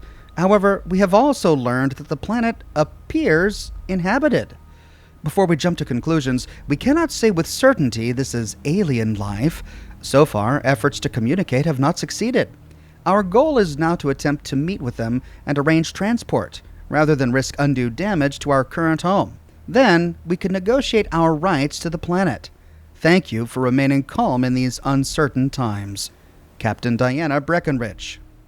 Aliens! Oh my God, Diana! You never said aliens could ever be a possibility. What do we do? I'm hyperventilating over here. They're not hostile, are they? What are we going to do? What do I tell people? They're all asking and I don't know what to say. A little help, please. Abe. Next, we can read Out of Strawberries. I just wanted to let you know that we've gone through the last of the freeze-dried strawberries. Some of the crew have been pressuring me to open up the seed vault so Janet can plant more, but I had to tell them I can't. Even if I wanted to, there's the risk we'd lose more than just strawberries. I figure it's worth mentioning just in case people get desperate. Daisuke. And finally, test results. I went over your blood work. Take more vitamin D. Another half a pill a day should be sufficient. That's it. Lorelei. Yeah, makes sense. Lack of sunlight when aboard a colony ship. In the next one, we find urgent actions. Actions requiring immediate attention. 1. Engineering. Reactor override request. Warning. Reactor core integrity at 73%. Override not recommended. Do you wish to confirm reactor override request? We could deny the request or confirm the request. With that, our quest log updates. We need to escape to the ship, backing out of the terminal. Good at navigating these systems. The entire ship becomes hostile, but it takes them a while to pull out their weapons. We've got plenty of time to sprint out of here. However, the ship is a labyrinth, so it's important that if we choose this option, we know our escape route well so that we can get out of here as quick as possible. Back aboard our ship, we can undock and steer clear, then maneuver around to get a good shot of what's to come.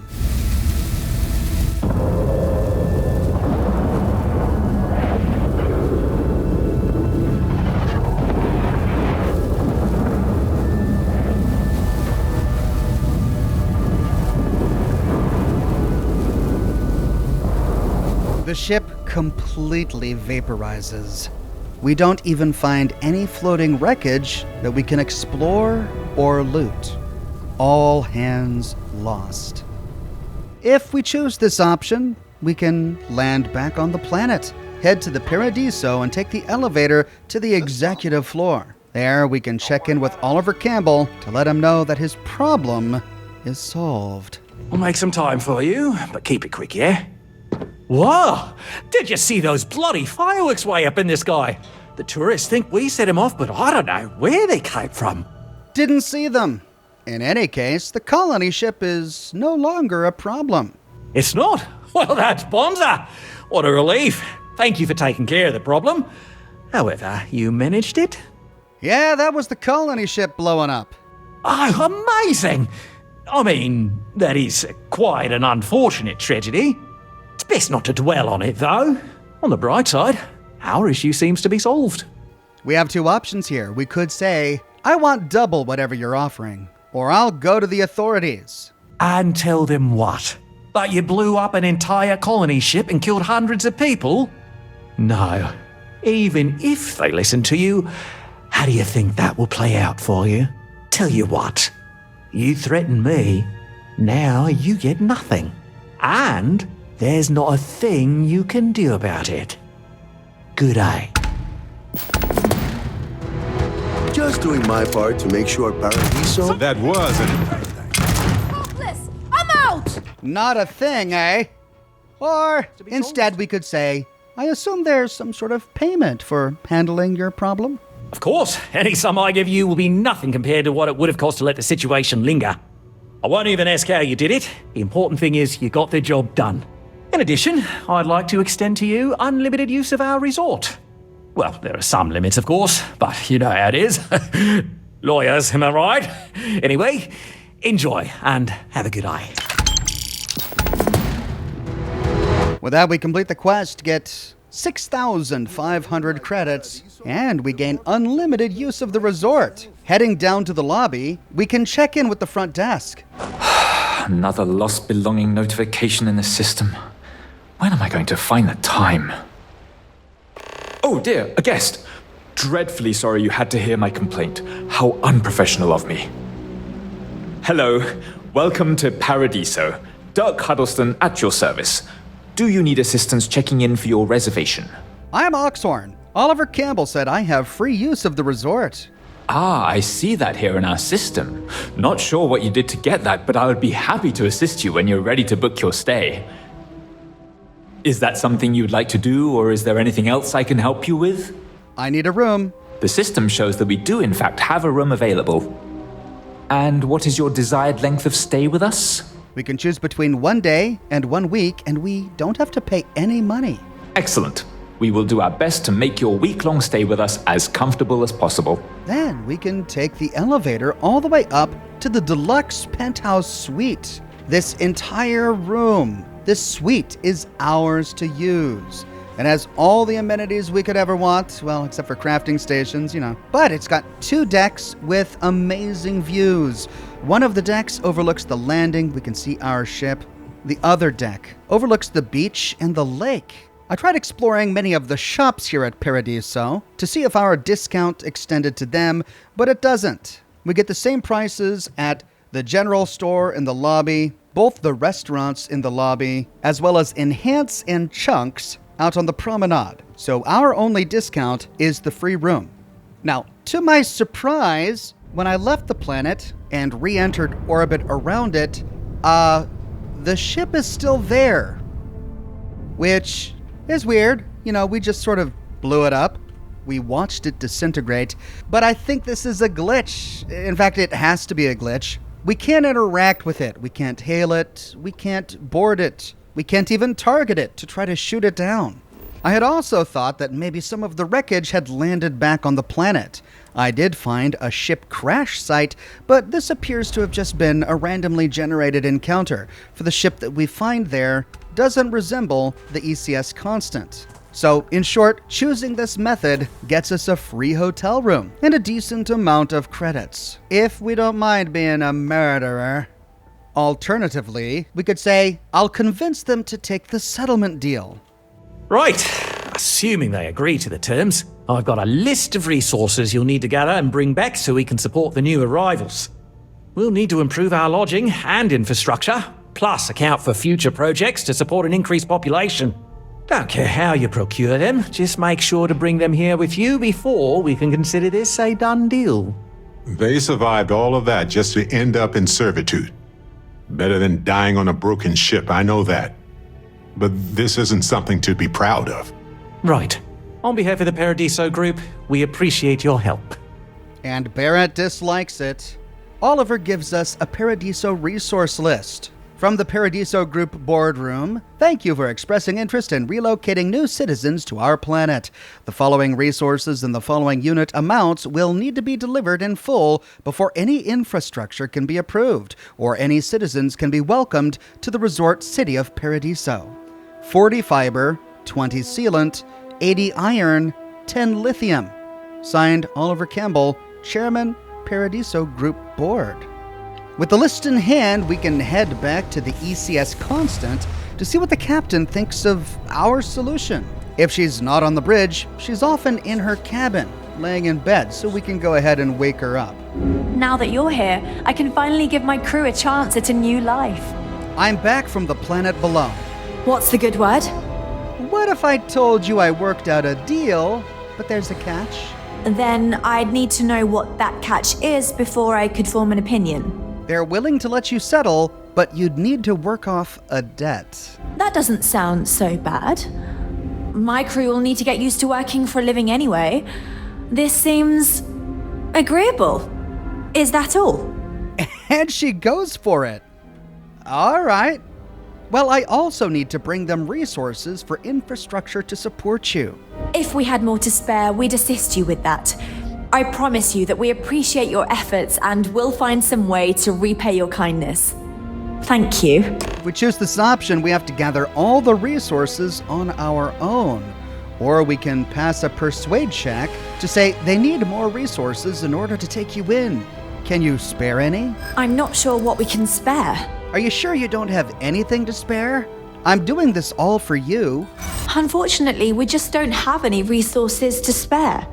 As you can imagine, our ancestors were not able to bring many excess supplies. I know you have your reasons. I'm just trying to help. Look, I'd like to help, but... I just hope you're not taking advantage of my generosity. Oh my, I hope that's not the impression I'm giving. I assure you, it's simply a matter of not knowing what we can spare right now. I'll work on figuring it out. Tell you what, talk to Daisuke, and he'll get you what we can spare. If you succeed, we'll see about finding some other ways to repay you as well. Thank you. With that, we need to go downstairs to the canteen and talk to Daisuke. Hey, Captain Breckenridge told me you could help me out with some resources. Oh yeah, she sent me a message. I have everything for you right here. It's all we can spare, so I sure hope you come through for us. Need anything else? With that, he gives us a bunch of resources, but not nearly enough. We get 8 sealant, 15 fiber, 30 iron, and 4 lithium. Less than half of what we need to complete this quest. Thankfully, the planets and moons in this system have everything else we need. Now, of course, we can gather these resources any way we want to, but Porima 2 itself, the planet we were just on, has 3 of the 4 resources we need. It has fiber, lithium, and sealant. Landing on the planet, we can start resource collection. We can find fiber from the circular-shaped dune tangle plants. Or we can kill some of the creatures on this planet to get fiber that way. We find sealant in the form of sap from the big leafy Hecate's fire leaf with bright red leaves. And we find chunks of lithium sticking out of many of the rocks. So it's just a matter of running around, defending ourselves from hostile aliens, and gathering all the resources we can to complete this portion of the quest. However, this planet does not have iron. So if we don't have enough iron already, we're going to have to go elsewhere to find it. Thankfully, we find it close by. Leaving Porima 2 and its moons, we can travel to the nearby planet of Porima 4. Now, Porima 4 is a gas giant. We can't land on it, But it does have a moon, Parima 4C, that has plenty of iron. After scanning it, we find a big iron node that we can land on and then run around to gather as much iron as we can to complete this portion of the quest. When all of the resources are gathered, we can go back to the ECS Constant and check in with Captain Diana. No matter the outcome, I won't let my crew down. We didn't believe anyone would be out here, but I'm glad for it. I have all the resources Oliver asked for. Excellent. I'll have them stowed away for safekeeping. We'll bring them with us when we touch down on the surface. Is that everything now? Are we ready to head planetside? It's going to be a big change. Are you sure you're ready for this? Some of us may have a little trepidation about leaving the ship, but the majority of us are excited. This has been our dream for generations. This generation was not expected to be here by now, but thanks to UA, we shaved decades off our journey. This is the chance to live on solid ground, have freedom to walk about, breathe fresh air. We've never had that experience. Oh, we're ready. That's it. I think it's time to go. Oh, righto. Oh, this is truly wonderful. I'll make an announcement to the crew straight away. If you would be so kind, we lost our landing shuttle years ago, so we'll need a ride down to the surface. Not all of us, mind you, just myself and a select few others. Will you do this for us? How will the rest of you get down? I'm not worried. I'm confident we'll be able to hire a shuttle to ferry us back and forth until we're all there. Sure, it may increase the debt we owe those people, but it will be worth it. I'd rather not, but if I have to... You don't have to, but we have no other way to leave. And I'm anxious to jumpstart this process, which will be much easier once I'm on the ground. I suppose I'll see you on your ship then. And please know that I appreciate this. Sure, I can do that. Splendid.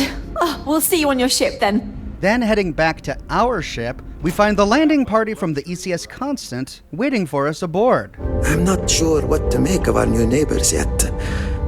I hope they remain amicable. This is incredible. I never thought we'd make it. And they're all really excited. Landing on the surface, the crew walks out of the ship and gathers together on the landing pad. We can then talk to Diana. Incredible. The air... Oh, it's so... It's hot. Not in a bad way, though. So this is what fresh air is like. I could get used to this. Thank you again for making this all possible. So, is Paradiso everything you hoped for? Oh my. Oh, it's almost too much. I've never seen such beauty, never experienced real nature. Pictures, videos, nothing does the real thing justice. I could do without some of the terms of this agreement, but if this is what it's like, I think we'll manage just fine. Thanks again. Well, I think that's it. You're finally home. Just think, if you hadn't had the courage to approach us when no one else would, we might still be stuck up there. What will happen to the Constant? I'm not sure yet. For now, it will stay in orbit, but it's possible we may need to dismantle or destroy it. Of course, it would be quite a shame to destroy such an important piece of human history. So I suppose it would do to seek an interested party and donate it for historical purposes. What's next for you and the crew of the Constant? First, we need to meet with the settlement's leadership and confirm the details of our arrangement. Once we take care of that business, we'll begin the process of shuttling the rest of our people down and resettling them. I'm confident that with a few adjustments, we'll be able to assimilate into society, and once we pay off our debts, we'll travel wherever we want. Good. Let's discuss payment now. I see. It's not enough to just help people who have nearly nothing. It's about enriching yourself, then. Well, I must say I'm disappointed. I can't say I'm surprised. We've learned a lot about the sort of greed that dominated societies of old. Anyway, we don't have much to pay you with, but perhaps we can arrange for something. Good day. Or we could say, no problem at all. Once again, thank you for your kindness and generosity. Your name will go down in our history books. You will always be welcome as a friend to our people. Either way, we complete the quest, and we get a bunch of goodies. Some old Earth weapons and ammo, and a bunch of antique old Earth collectibles, like soccer balls, hockey sticks, piggy banks, baseballs. Junk that we can sell for a pretty penny. Heading back to Oliver Campbell, we can ask, did we do the right thing with the ECS constant? Not sure yet. Earnings reports haven't come in. But we did let much of our staff go, and the colonists are now working to pay off their debt, so I imagine we'll be saving loads of credits. Good on you for negotiating that deal for us. After waiting a few days, we find the colonists all settled in. Heading down to the lobby, we see that ECS Constant Security is now working as security guards for the resort. I'm just glad I got to keep my job. Some of the other crew were reassigned. Colonists, tourists, doesn't matter who I'm protecting. Work's work. Stay safe out there. Hey, sorry. I keep forgetting we're not on the Constant anymore. Carry on. They're all over, on the beach and the promenade. Moving to the security office, we find Bomari Rita inside. I maintain order around here, and I aim to continue that, even in these strange new times. I was perhaps a bit quick to judge you before, when we first met. I hope you understand why caution was necessary, given that we had so little experience with people from the outside. It pays to take security seriously, something I understand much better now than in my youth. But there's no sign of the rest of the crew, until we move to the worker slums. Here we find the children of the ECS Constant running around and playing ball. It's a shame that journey ended with toil. But at least the ECS Constant folks are home now. The slums are patrolled by ECS security, and the colonists have moved in. I guess we can presume that all of the staff who used to live here got fired and had to move somewhere else. We find Abe Levowitz sitting here, and he'll give us a quest, but we'll tackle that in a minute. Wow, one thing's for sure. This planet is gorgeous. Then we find Janet Yang walking around. Oh, I've heard about you. The visitor who helped us get into the situation we're now in. Stuck on this planet with unbearable debt. Sorry, I don't mean to be ungrateful or rude. I'm just frustrated. And she's not too pleased. What's it like living on a resort planet? You'd think it'd be pretty great. But in reality, it's only marginally better than living on a colony ship. Sure, we have fresh air and access to a lot of the amenities here, but we're basically indentured servants. We can't leave. Everything here costs money, so anytime we want to do something to make us forget this hell for a minute, we go deeper into debt. It sucks. What do you do here at the resort now? Nothing yet. There's been some talk of me doing something in the kitchens, though, and I am not looking forward to it. You don't seem very happy with your new life on Paradiso. Oh, you think? Working for some sort of leisure resort or whatever this is. So maybe one day we can be free to do as we please? I've got half a mind to stow away on the next luxury liner out of here, because this is not the life I was promised. Why not take the risk and do it anyway? What, and risk ending up in whatever these people's version of a brig is? No, thank you. Besides, I don't know anything about the... What are they calling it? Settled systems? I have no idea where to go, let alone where to hide. Maybe I can convince Oliver Campbell to forgive your debt or something like that. I doubt it. But what the hell? It's worth a shot. Maybe you're an expert negotiator. Maybe he'll listen to an outside opinion. I know he won't listen to us, at least. But look, if you do it, not only will I be surprised, I'll be very grateful. Thanks for even offering. Don't worry, Janet. We can be very persuasive. I'm sure I'll be able to negotiate a favorable outcome for you.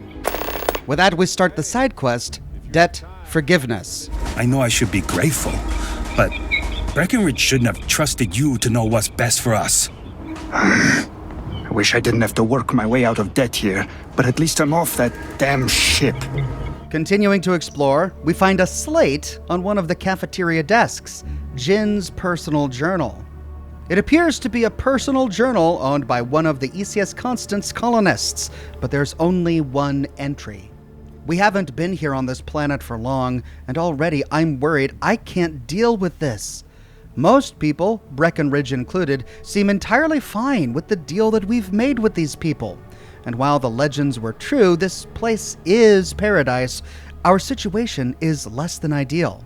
I was given my choice of jobs here, which is a step up from the ECS Constant, but all of these jobs suck.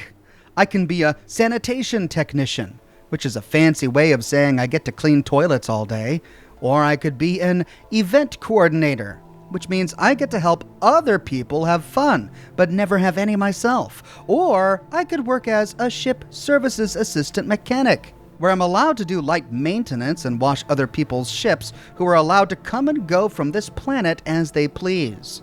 I chose the mechanic position. What they don't know is that I'm going to stow away on the next ship I work on and get the heck out of this place. Sorry, everyone, if that screws it up for you. But remember, if they prevent you from taking similar positions, the only reason is because they don't want you to be able to leave under any circumstances. Jin. Not everyone is happy with this solution. Of course, because even though this is paradise, it's still indentured servitude. We find Julia teaching the children. Such a beautiful world this is. And I can spend my evenings chatting with tourists and learning all about the settled systems. I bet there's a million. And we can find Captain Breckenridge walking around. To think, generations of Brackenridges and I had the honor of fulfilling our original mission. All my life, I've commanded a ship. Now what? How's your crew holding up?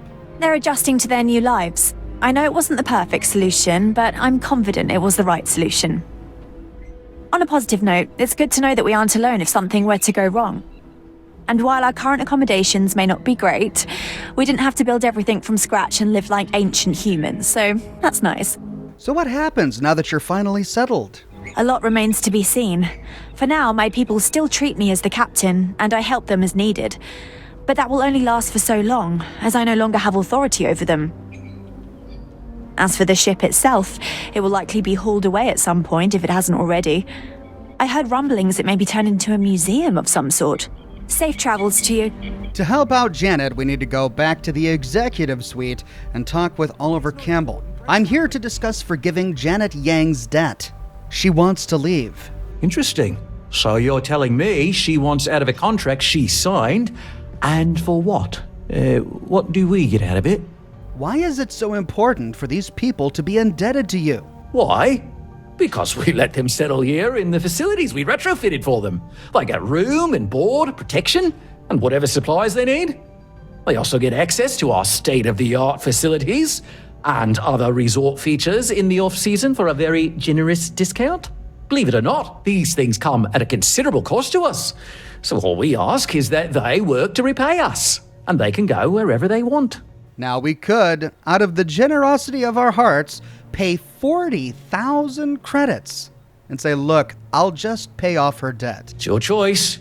I'm sure she'll appreciate it. Go tell her she's free to leave on the next luxury liner out of here. I'll make the arrangements. Just be sure not to tell everyone about this. This is a one-time deal. Got it? I know you're doing this for more than just pity, but it feels like a waste. Interestingly, by choosing that option, we don't get any positive affinity from Barrett. But of course, we lose 40,000 credits.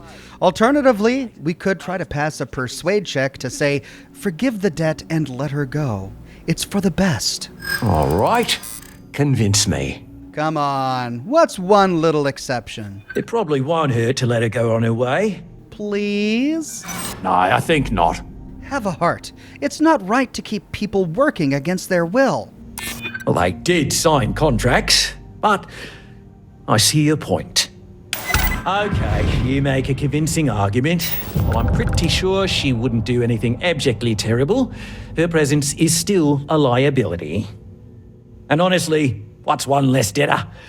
Go on and tell her she can leave on the next luxury liner out of here. Just don't let word spread. This is a one-time only deal.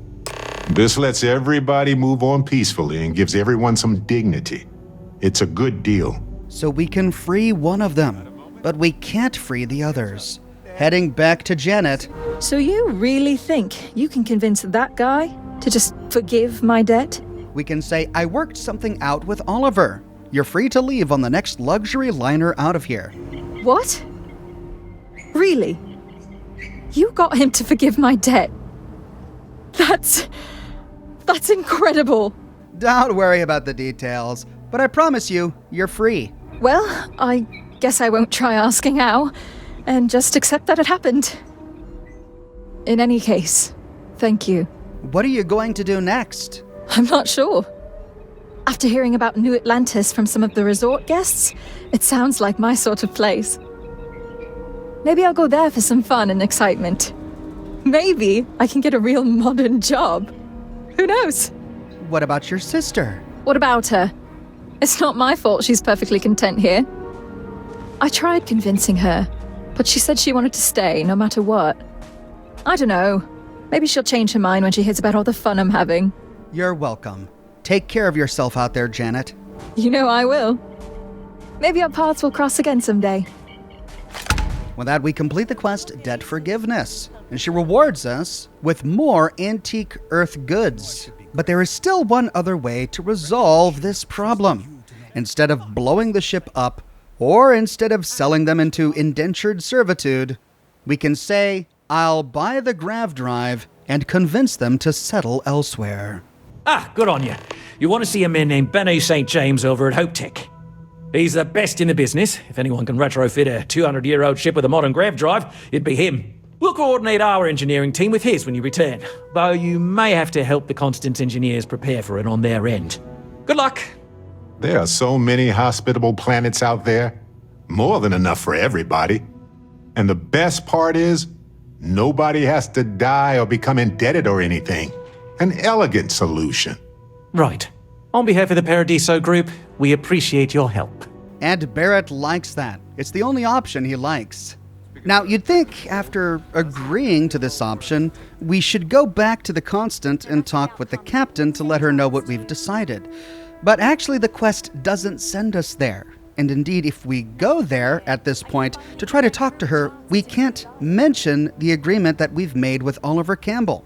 Instead, we need to go straight to buying the grav drive. Far off in the Valo system, we find the planet Polvo. There lies the city Hopetown, which itself is a fascinating place with tons of history. But to stay focused, we can land at Hopetown and move into the Hope Tech building. Taking the stairs to the second floor, we find the office of Bennu St. James. Oh, hello.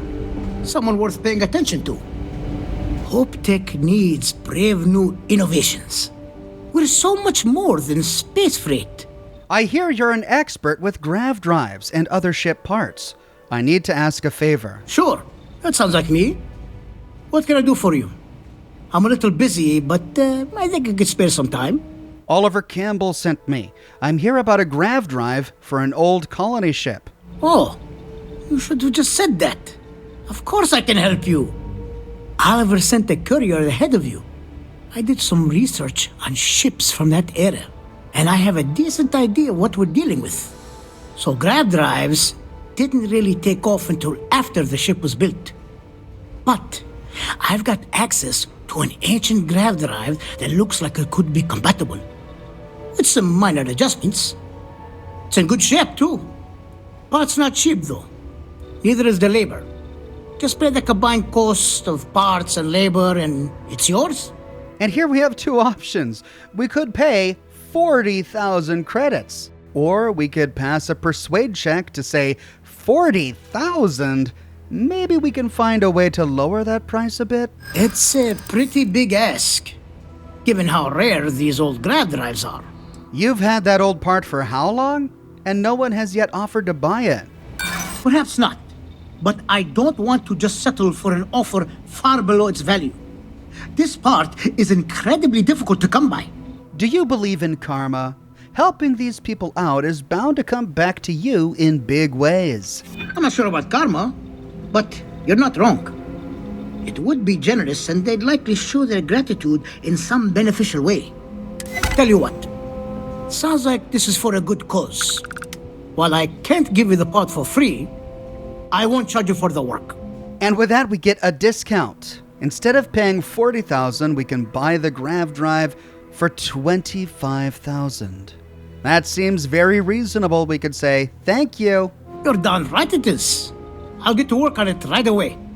I recommend you go back to the ship and ask the captain to prepare for its retrofit. Standard stuff. I'm sure they have an engineer on board to help. We'll send the part along when it's ready and install it with the help of Oliver's people. Pleasure working with you.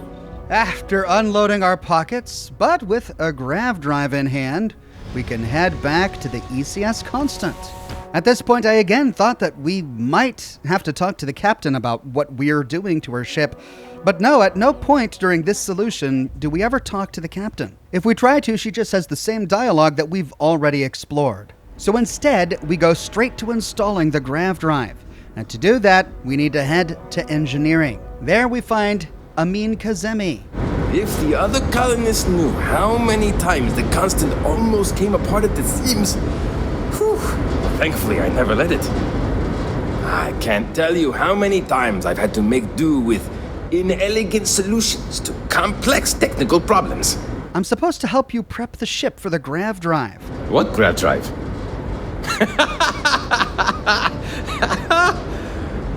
Just joking with you. The Paradiso engineers filled me in. Okay, let's see what we need to do. All right. This will be fun. And hopefully there will be no explosions in the process. I have just received word that the drive is here. Ready to get to work? You need my help? Yes, of course I need your help. My team needs to stay on top of their daily maintenance, and I need to make my own preparations for this gravity drive you brought us. Your help is going to be vital to this procedure. And have no worries, it'll be easy. I'll guide you through the process. Sorry, did you say something about explosions? Oh, don't worry about that. Just a little engineering humor.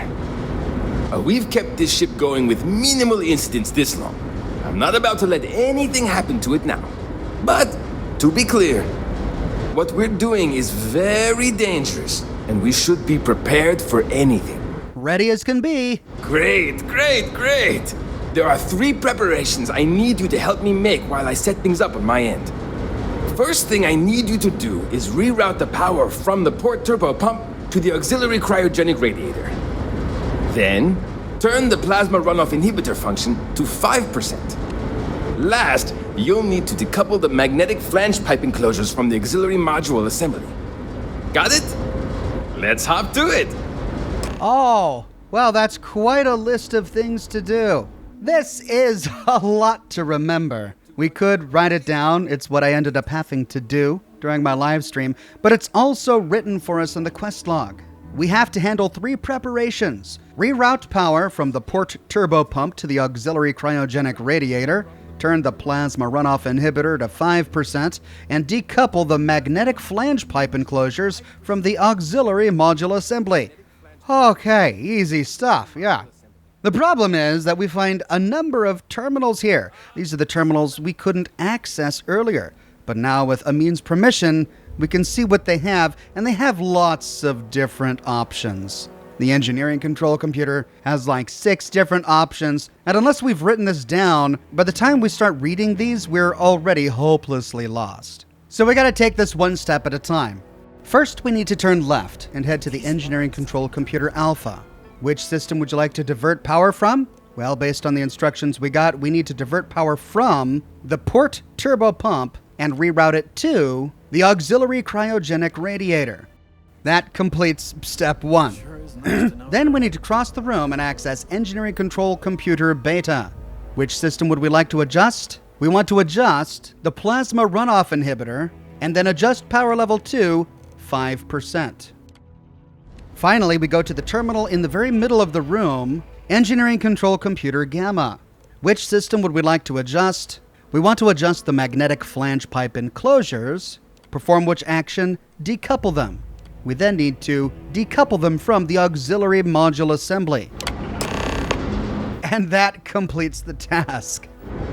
Looks like everything is good to go on both your end and mine.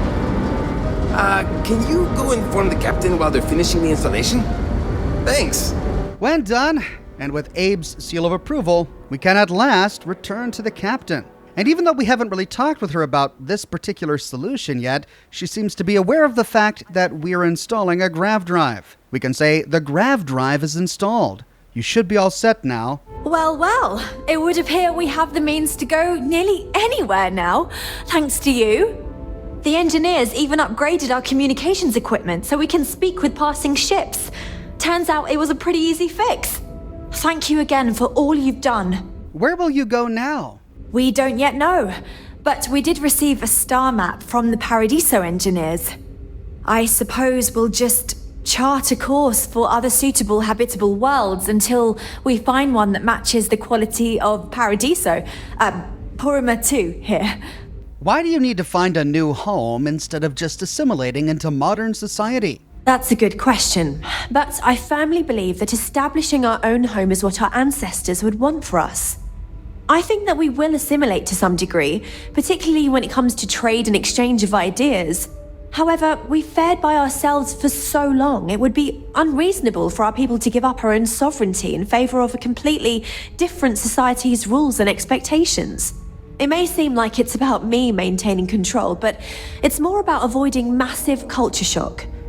We'll get there, but we'll need to ease into it so future generations can reap the benefits.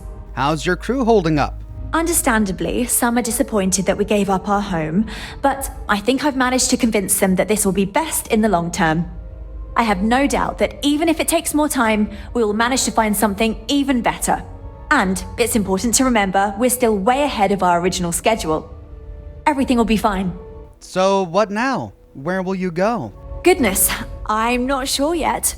We'll need to study our new star map. Then, well, I suppose we'll venture forth and try to find the perfect new home for us. It may take some time, but I'm confident we'll find something. And when we do, we'll find a shuttle to take us planetside. Thanks again for your help. And from here we get the same end-of-quest dialogue that we get by sending them to the surface to work as servants. With that, we complete the quest, and like the other way, we get a bunch of old Earth goodies. Walking around the ship, we overhear from many of the colonists and security here that not everyone is thrilled with this solution. You're lucky we're under orders not to escort you right off this ship. Great! How many more days, months, years of being cooped up here before we find a new place to live? We were so close to finding our new home.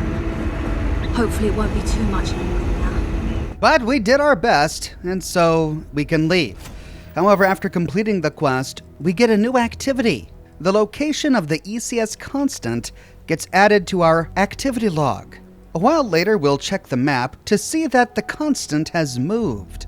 In my game, the constant moved from the orbit of Porima 2 to the Copernicus system. I found it in orbit around Copernicus 1, and now that it's fully upgraded, we can actually hail it. This is the Earth colony ship Constant. What is the nature of your communication? What have we got here? Oh, it's you! I was hoping we'd see you again. How's the ECS constant holding up? Great! The engineers are keeping it running smoothly. The grav drive's still working like a charm.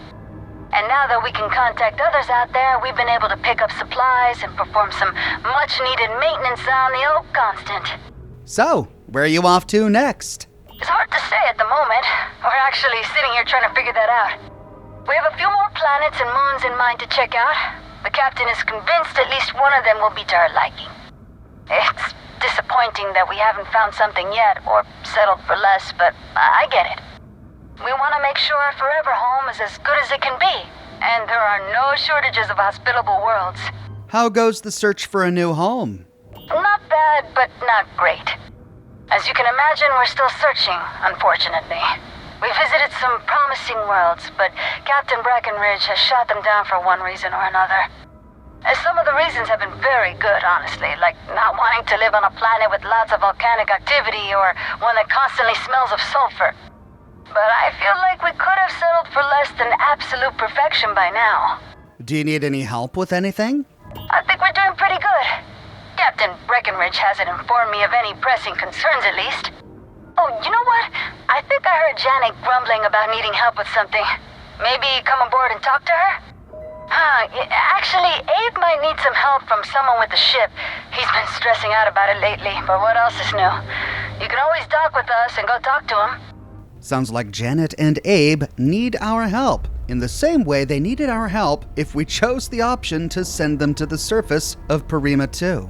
Docking with the ship, we can first track down Janet to learn that she's not really happy with this choice.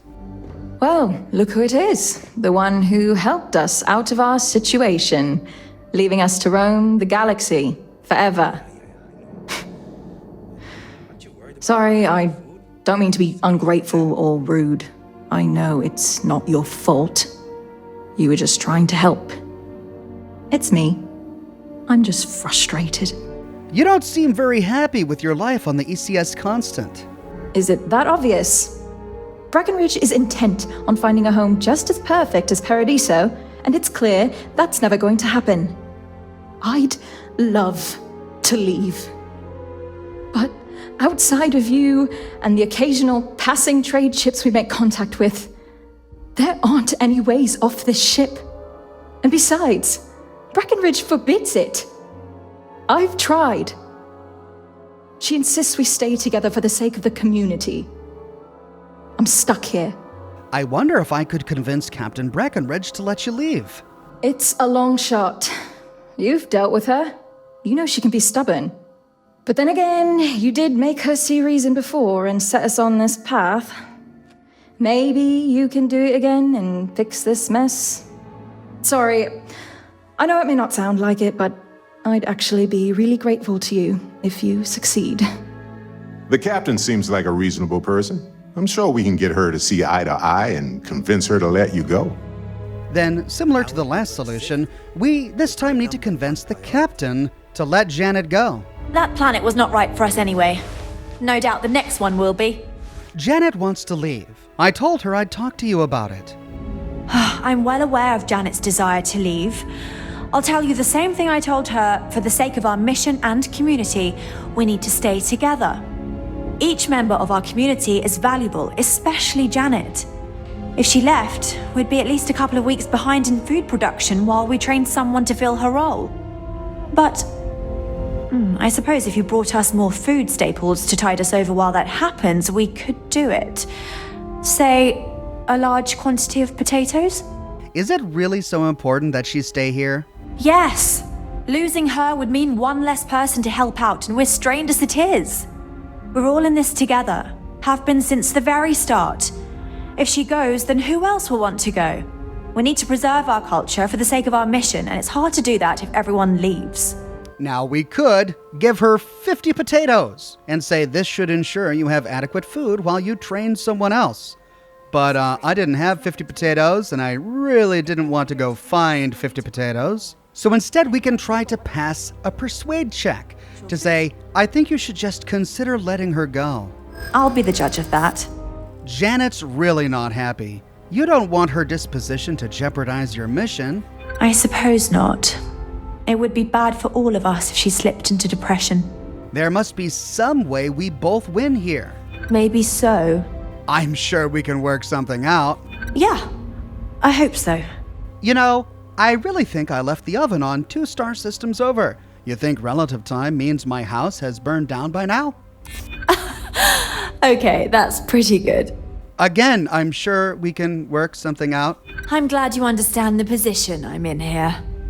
Well, you've got away with words, I'll give you that. Once again, you've convinced me to do the right thing. And while I'm not happy about letting one of our own go, I think you're right. It's for the best. Let her know she's free to leave on the next ship willing to take her. I just hope this doesn't prompt others to want to leave as well. If others want to go, then you didn't give them a compelling reason to stay. You're a leader. It's literally your job to figure out why people stop believing in you. Take it as feedback. If you can't, well, maybe you can get some robotic replacements. With that, we succeed. And of course, Barrett likes it. So heading back to Janet, we can tell her the good news. Even if you can't convince Breckenridge, at least you tried.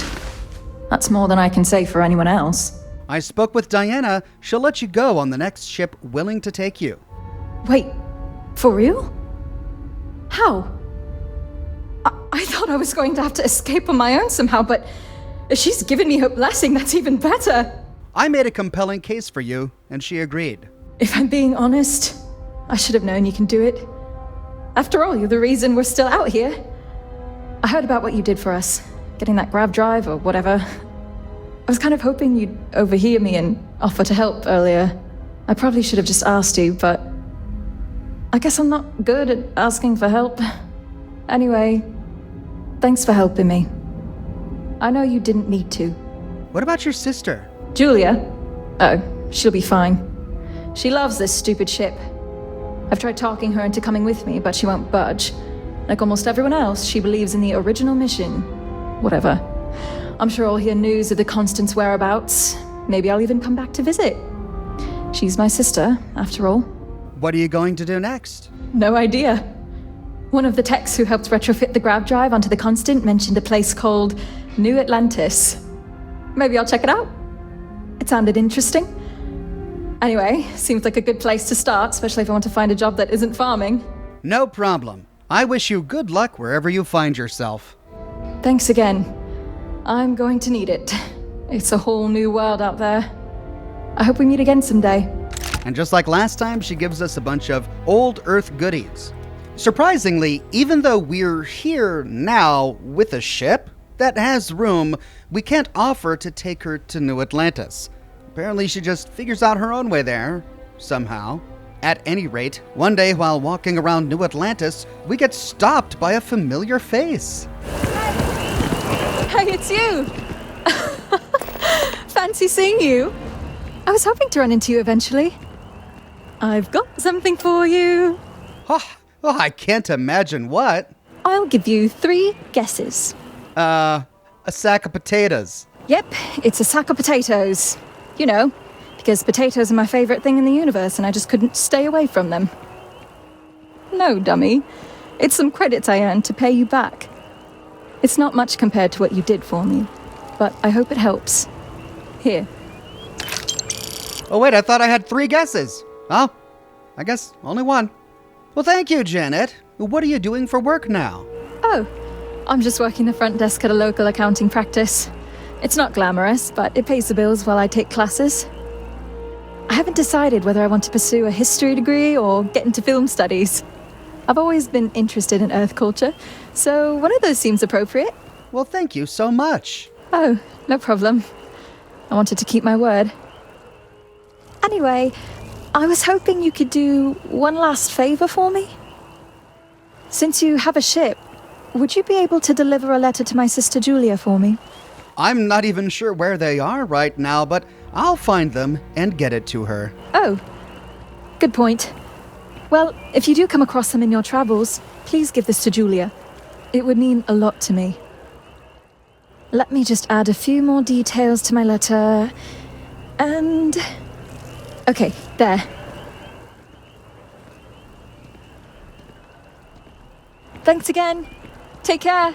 With that, she gives us a new quest, Dear Sister. And she gives us a slate, Dear Julia. Dear Julia, I know you were upset that I left the Constant. It wasn't an easy decision for me either, but you know I was unhappy there, drifting aimlessly forever.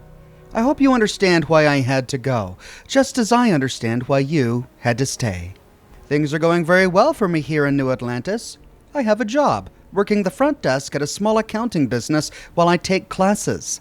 I'm not sure what I'm working towards yet, but I'm thinking of either majoring in Earth history or media productions, so I can work in film. I know, big difference, but you know I've always been jealous of your job aboard the Constant, and now I can pursue something like that on my own. I've also been seeing someone I met after striking up a conversation while getting lunch one day. Their name is Bodhi, and so far, things are going well with them. Anyway, I hope this letter finds you soon. Maybe I can visit next time I hear of the Constant's whereabouts. Love, Janet. I stumbled upon this random encounter in New Atlantis by accident after several days and dozens of hours of in-game playtime. I actually loaded another save and tried to trigger this encounter again so I could read the version of the Dear Sister slate that we get if the colonists stay on Parima 2. But I could never get it to trigger on purpose. I came to New Atlantis and ran this exact same route. I went on the tram, I came back, I waited several days, I hopped to different star systems and came back and waited several more days, and I could never get it to trigger again. So I think I just got lucky getting it to trigger this once. Anyway, now that we've got the slate, we need to deliver it to her sister. Back on the Constant, we can move to the classroom and find Julia. I was looking forward to settling down, maybe having a family. Soon enough, I suppose. I have a letter for you from Janet. Oh my gosh, really? I didn't know if I'd ever hear from her again. Let's see what she has to say. Oh, that's wonderful! I'm so happy for her. I'll have to find a way to go see her sometime. Thank you so much for coming all this way to deliver it. So, how about that letter from Janet? Thank you so much for bringing that to me. I can't say it enough. It was wonderful hearing from her again. How are you doing since she left? Well, I was worried about her. None of us have ever left our people before for obvious reasons. But hearing that she's safe and happy makes me glad for her. Any plans to visit? While I still can't leave, I'm hopeful she'll come visit me. I'm sure we'll continue to send messages back and forth so we can stay in touch. Do you think she was right to leave? Knowing how miserable she was with our situation, yes. Some part of me wishes she toughed it out and got used to it, but I know that never would have worked. This was the right decision for her, and I'm glad you were able to help her. Would you also leave if given the chance? No, I'm happy here. I still feel a sense of duty towards the other colonists, or whatever we're considered nowadays. And with that, we complete Janet and Julia's story aboard the Constant. But now we need to track down Abe. We heard from the Hale that he was looking for somebody who had a ship. And we find him downstairs, where we always do, in the crew quarters. Hi. Hello. Sounds like you need help with something. Oh, you heard? I was just kvetching to myself. Mostly I just need to find someone with a ship, but hey, you're someone with a ship, aren't you? I am. Just tell me what you need. I'll save you the spiel, but ever since we found out that people exist out there, the crew's been asking me if we could track down possible relatives.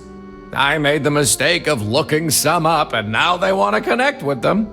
Now, I'm not gonna ask you to schlep anyone back and forth, but could you deliver these messages for us to connect our crew with their relatives? I'll do it. Just tell me where to go and who to find. Oh, you're such a mensch! Thank you! Let me get you the letter and the information you'll need to track down the relative. With that, he gives us a slate message from a relative. Dear Cameron Clatcher, my name is Abe Levitz, the cabin manager of the ECS Constant, a colony ship that left Earth almost 200 years ago before its collapse. You're receiving this message because distant relatives of your family were on board this ship for generations, and one of them would like to reach out to you to establish communication. I sincerely hope you will consider this rare opportunity to reconnect with long-lost family. I'm sure the two of you will have much to share with one another. If you wish to do so, please let my messenger know, and we will establish follow-up communication. Thank you very much for your time and consideration. Sincerely, Abe Levitz, Cabin Manager, ECS Constant. With that, we begin the quest Family Reunion, and we gotta track down this Cameron Clatcher. This is the same quest we can get from Abe if we were to send the settlers to the surface of Parima 2. It's almost identical. It doesn't change nearly as much as Janet's quest. And this is a true Radiant quest. After completing it, we can repeat it with Abe over and over and over again. I repeated it probably 12 different times, and each time it was only slightly different. He sends us off into the settled systems to find a long-lost relative of one of the colonists aboard the ECS Constant. And the name changes each time, but the quest will always send us to one of three locations: Aquila City, Neon, or the Red Mile. Now, our conversations with these people always go the same way. We always have to persuade them to stay in touch with their family member. You've got family who lived for generations on a colony ship. They want to get in touch. Oh my. Really? But wait. How do I know this is legitimate? This is great because it gives us a constant, forgive the pun, and reliable source of persuasion checks to pass in order to complete our persuasion challenges. It's possible to fail the persuade check, in which case the person says they're not interested and they walk away. That sounds like something a scammer would say. You're not going to pull a fast one on me. What is this about? Money? Well, I don't have any. Good day. We fail the quest and we have to go back to Abe to get a new one. But even if we succeed at the persuasion check, it's possible the person isn't interested. This quest will always resolve in one of three ways. The person may be excited and agree to communicate. Wow, I am really surprised. A long-lost relative from an ancient colony ship? Who knew? Thanks, and tell them I'd love to hear more. Incredible. I had no idea. Thank you very much for putting them in touch with me. I don't know why I doubted you. Amazing. I don't know what else to say. I'd love to meet them someday soon. I hope we figure out how to make that work. Thank you. How about that? Living aboard a colony ship for all those years. I'm looking forward to hearing more about it when I see them. The person may be indifferent or hesitant to communicate. Well, this puts me in quite a bind. I don't want to disappoint them, but at the same time, I don't know how I'm going to make it out there to see them. Thanks. Tell Mr. Levitz I'll think about it. Look, they seem like a nice person and all, but I'm not sure I'm ready for this. I know that's not what they hoped, but I don't know. Give me time, maybe I'll come around. Thank you. I knew I probably had family out there I didn't know about, but this is something else. I am not sure I'm ready for this. Or the person may be put off by the whole idea, and even if we succeed with the persuasion check, they'll refuse to communicate. Yeah, thanks, but I really don't have time for more family. I hope they don't expect a response. Better yet, tell them I'm dead. No matter what happens, we can come back to Abe to turn in the quest. Again, I really appreciate your help finding our crew's family out there. I've returned with news about Cameron Clatcher for your crewmate. Great! What's the word? What do we do if someone's relative wants nothing to do with them?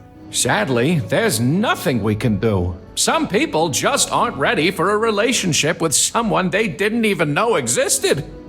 It's a lot to throw on someone out of the blue. Maybe they'll come around, maybe not. I prepared everyone who asks me to find their relatives that this could be a possibility. If a relative wants to connect with someone here, is there any way to do it without involving me? I know I can't keep asking you to go back and forth for everyone. For now, it'll have to wait, but we'll come up with something. Just knowing that family exists out there is enough for some of us. If the person agreed to communicate, our option will be to say, it sounds like they want to keep in touch. Ah, Mazel Tov! That's wonderful! I'm sure they'll be very happy to know that. If the person was hesitant, we find an option to say, I found them, but I'm not sure what to make of their response. It's a lot for some people to process. It may take some time. No worries. If the person was put off by the idea, we find an option to say, I found them, but unfortunately, it sounds like they don't want to meet their family. Too bad. But we knew this could happen.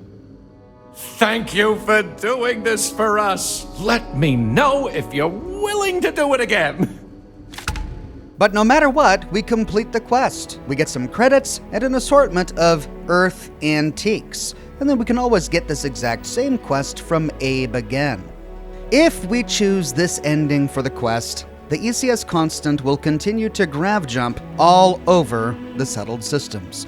However, this comes with a huge glitch. I don't know what triggers it, but at some point during our gameplay, the location of the ECS constant activity will point us back to the orbit of Parima 2, the original location of the ECS constant.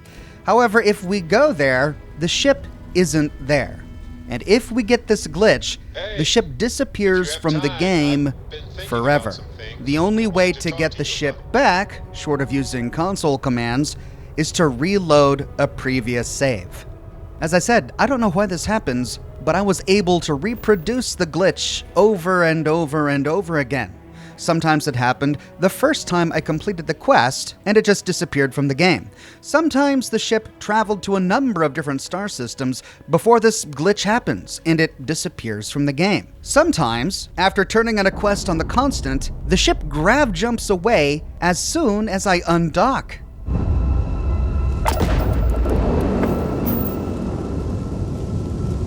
And I found that if this happens, the ship is more likely to grav jump into the orbit of Parima 2 and disappear from the game. Sometimes the ship grav jumps away while I'm still on it. I have something for you. This puts us in a weird position where we still have the ability to enter our ship, but we can't undock from the constant because the constant is no longer there. This effectively bricks our game save, because we can't fast travel away without undocking, and we can't undock because there's nothing to undock from. I had to reload a previous save to get through this glitch. Annoyingly, this glitch happened in my main game save the first time the constant jumped, which means I had both Abe and Janet's side quests stuck in my quest log without an ability to turn them in. As I alluded to earlier, there is a way to fix this on the PC if you have access to console commands. However, using console commands will remove your ability to earn achievements unless you install a mod or find some other way to reactivate them. I discovered this trick in a Reddit thread by author Keppa32. So Keppa32 gets all the credit for this, and it only works if you have at least 2 ships. Press the tilde key and type COC space settle ECS constant int 01. This teleports you to the interior of the ECS constant. However, everything in the constant is broken and unresponsive. So what you have to do is create a quick save by pressing F5 and then loading your quick save by pressing F9. After you load the quick save, all of the characters inside the ship get reset and you can interact with them, turn in your quests, and explore the ship as normal. However, by using console commands to access the ship, you can no longer leave it because your ship is not docked to the constant. So you have to use console commands to get off the ship. Now you have to use console commands to teleport to some place that has a ship services technician so that you can gain access to your ship. New Atlantis is an obvious destination to teleport to. So when ready, you press the tilde key again, open the console, and type COC space City New Atlantis Lodge int. This teleports us to New Atlantis. Then you can go to the ship services technician, and from here you need to navigate to your second ship. Make your second ship your home ship. Then you can go back to your original ship, make it your home ship, and it appears on the landing pad in New Atlantis. And now the ECS constant appears on the map in the orbit of Parima 2, and you can dock with it again. However, in my gameplay, I've discovered that this glitch can happen again. Maybe your experiences are different, and if so, let me know in the comments section below. I really enjoyed this quest, but what disappointed me about it is if we choose the grav drive option, apparently they never find a home planet. I spent hours watching my ECS constant jump from system to system to system. After Copernicus, it jumped to the Bardeen system. After Bardeen, it jumped to Leviathan. After Leviathan, it jumped to Decaran. And after Decaran, it jumped all the way back to the Bardeen system. They never found a home. They never settled down. But weirdly, its icon on the star map changed. During the quest, the icon for the ECS constant was a spaceship. But after we give it a grav drive, and after it jumps between a few systems, the icon changes to that of a colony. However, it doesn't turn into a colony. It stays a ship in orbit. Part of me wonders if Bethesda intended for the Constant to colonize a planet if we choose this option, but it either glitched out or never got implemented. But that is the full story of the ECS Constant. Which ending did you choose in your game? And which do you think is the most ethical one? Are you doing a Crimson Fleet playthrough and you looted the entire place before blowing it up to get rid of any witnesses? Do you think that the colonists deserve a fate of perpetual servitude at Paradiso for murdering their elderly and preventing each other from having children and having the jobs they want? Or did you choose to give them a grav drive so that they could find the perfect planet and claim it for themselves? Let me know in the comments section below. I publish new Starfield episodes each and every week on my channel, and I go live almost every day with Starfield, so if you don't want to miss an episode, be sure to subscribe and to click that bell notification button.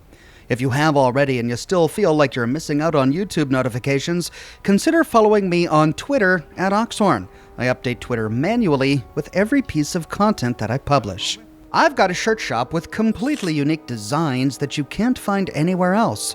My designs come on shirts in a variety of men's, women's, and children's sizes, and in a wide array of colors. You can find them on other products as well, like smartphone cases, pillows, posters, mugs, stickers, prints, etc. So if interested, you can find a link to my shop in the description below, or you can click here. If you like what I do and you want to support me in another way, consider becoming a patron on Patreon or a member here on YouTube. YouTube members gain access to little badges that appear next to their names in the comment sections of my videos, and they can use ox emojis in my video comments and in the live chats of my live streams. You may also consider sending me a super thanks. Really big episodes like this take a lot out of me, so your direct contributions in the form of super thanks are greatly appreciated, and they go directly into funding my next episode. But more than anything, I'm just so glad you're here watching this video with me today. Thank you so much for watching, and I'll see you soon with more Starfield videos. Oh, good! Let's hear it! Ah, Mazel Tov! That's wonderful! Anyway, thanks. Oh, what am I gonna... Yes, some... Good! You're doing...